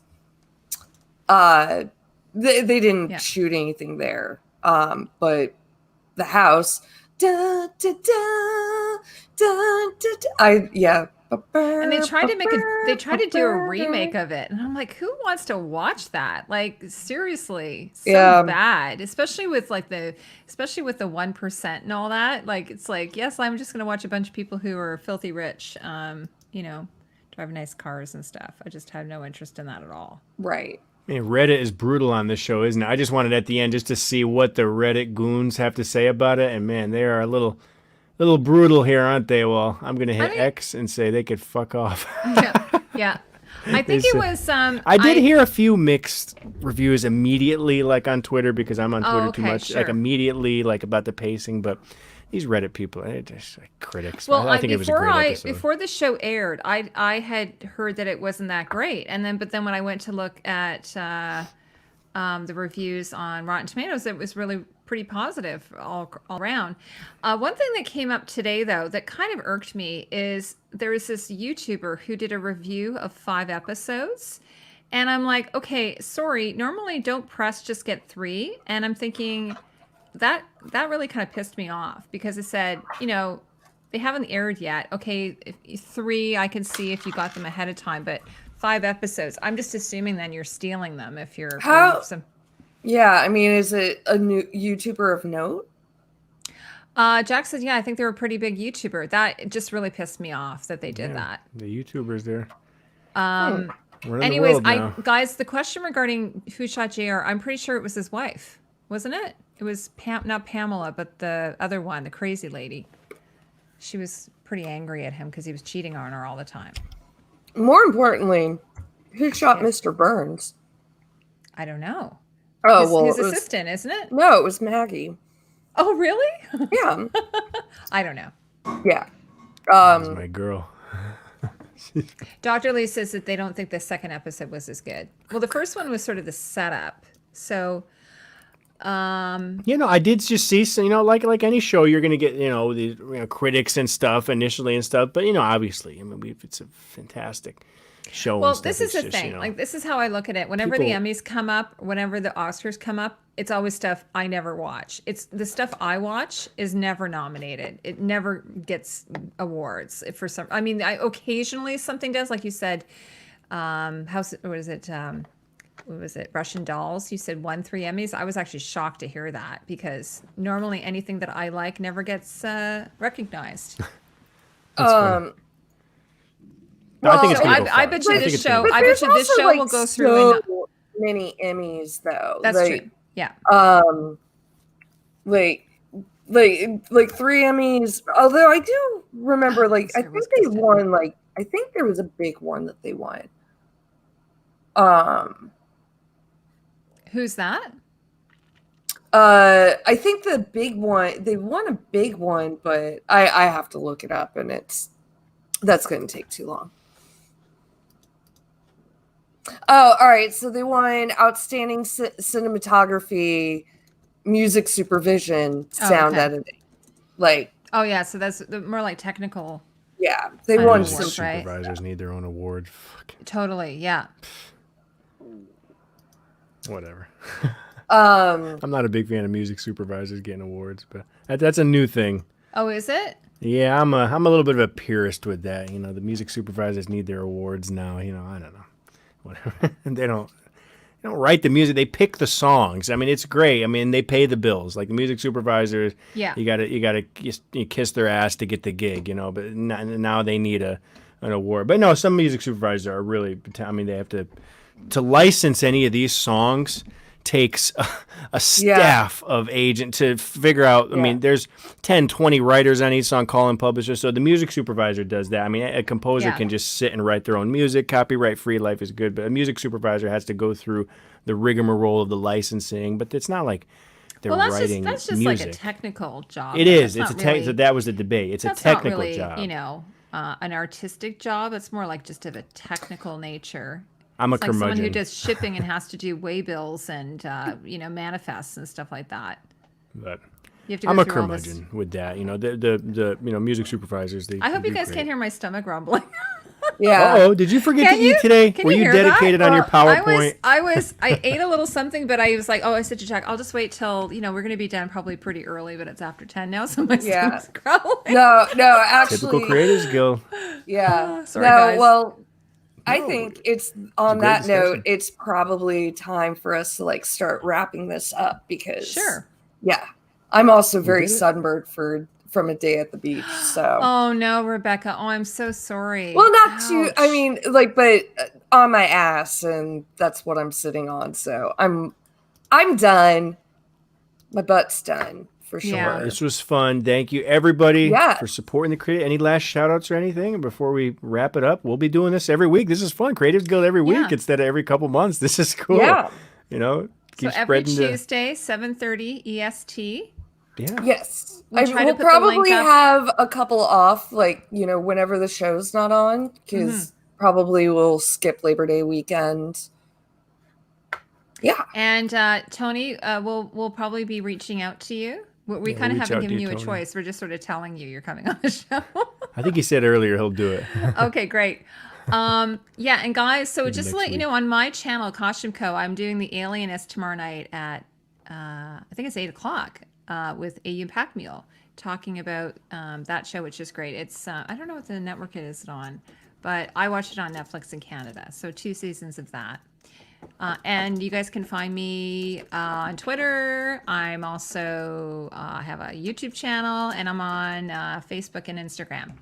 What about you two, my compatriots?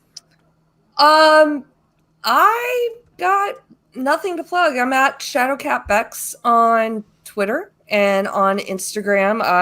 And we're also on the Creatives Guild is also on Instagram. And Yeah, come and find us on Instagram. Yeah. Or you can find us individually we're all on Twitter. John, what about you? Yeah, you could find us, all individually, or just subscribe to we'd love to just subscribe to the Creatives Guild and tell your friends and family about this specific channel. This is our little side project for us. We haven't begged you for money or any donations or stuff. That's not why we're doing it. We're growing a little community here, and we just love doing it with you guys. But all of us individually, we do our own thing, so we would really appreciate you to come and support our own things and what we're working on and stuff. Yeah, I'm on Twitter, Delvento Time. You can follow us all on Twitter, and I just started my own podcast as well. So everybody's putting more stuff out and more content, and I do live streams myself every Sunday as well. If you want to come in and check me out with stuff. But yeah, I love film and TV, and I love the Creatives Guild. I love y'all. I love everybody in the chat. Hope everybody's being safe. Yeah, have a good evening. House Loorbridge. I just put my link in. Thunderstorm here. Yeah. Just John, I think when you set up the stream, he usually puts our links and stuff, but I'm not sure if they're there today. Don't think so today, but yeah, be at Costume Company at Shadow, but it's on our YouTube too. Click our YouTube. I got all of our Twitters right there. Okay, you Instagram. Okay, click away, follow us. Great. Okay. Yeah, we're But all, yeah, so if anybody wants to come and hang out with us tomorrow night, that would be awesome. And we always John and I always have so much fun together. The other John, A.U. Pack Mule. I have a lot of fun with you too, John Del Vento. But and Rebecca. Is he John or is he Jon? He's John. All right, good. That's good. That's He's the proper way to spell it. Is that correct? Unless you're Jonathan. That's the correct way. Jon is Jonathan. And we need to fix our wrenches. Oh yes, we'll work on the wrenches. Right. Yeah, we got to write that down. I'm putting it in the Chrissy, private chat. Chrissy needs her. Oh no, now we're gonna pick. Oh no, I think she already had it. I think she said, didn't she already have it? And we took it away from her, or she doesn't have it. I'm very did anyone have wrenches in the chat? I think we might have know. done it on the first stream and just kind of forgot about it. Oh yeah. No. People had them last. They should still have them. Yeah. It's just I'm not looking in the. It's probably because we did the. Oh no, you have it, No, Heidi. You have it, Heidi. Oh, I have it. Okay, Yeah. so you've made me one at one point. We'll get all the frequent flyers of wrench. We know who you are. We Yeah. see. We appreciate you guys. We'll get you in there. Oh my gosh, it was so funny. I popped into one of my friends' such a live big streams I think it was earlier in the week, and there were so many spammers. Like I don't really have that problem. But there were so many, and I could not keep on top of it. It was crazy. I was just like, oh my God, where are all these people coming from? And they're just like spam. So it's just like, so we have such a lovely, community. We don't really have to worry about all that. Yeah, you got a nice big channel, Heidi. You're doing great. We're starting small, but one day we're gonna have we're gonna get there. Millions of people coming in to watch the Creatives Guild. Billions. And then we'll have to go to all the cons, and then hopefully we'll get paid for, and then we were have planning on something like cocktails that, man. We were gonna go to We Con of talked about it, yeah. Thrones, maybe, Yeah, we'll but we'll do the cons. We'll fly first class. And drink rum and coke in first class. Then we're gonna write our own show together. They're gonna hire us for Beatles. House of Dragon. Yes, there you go. Oh right. Yeah, right. I guess that's it. Have a good evening, everybody. Thanks so much, Love you you all. guys. Yeah, thank you Take care. everyone for coming. Drink more water. It's good for you. Yeah. Have a great night, everyone. Bye. See you next week.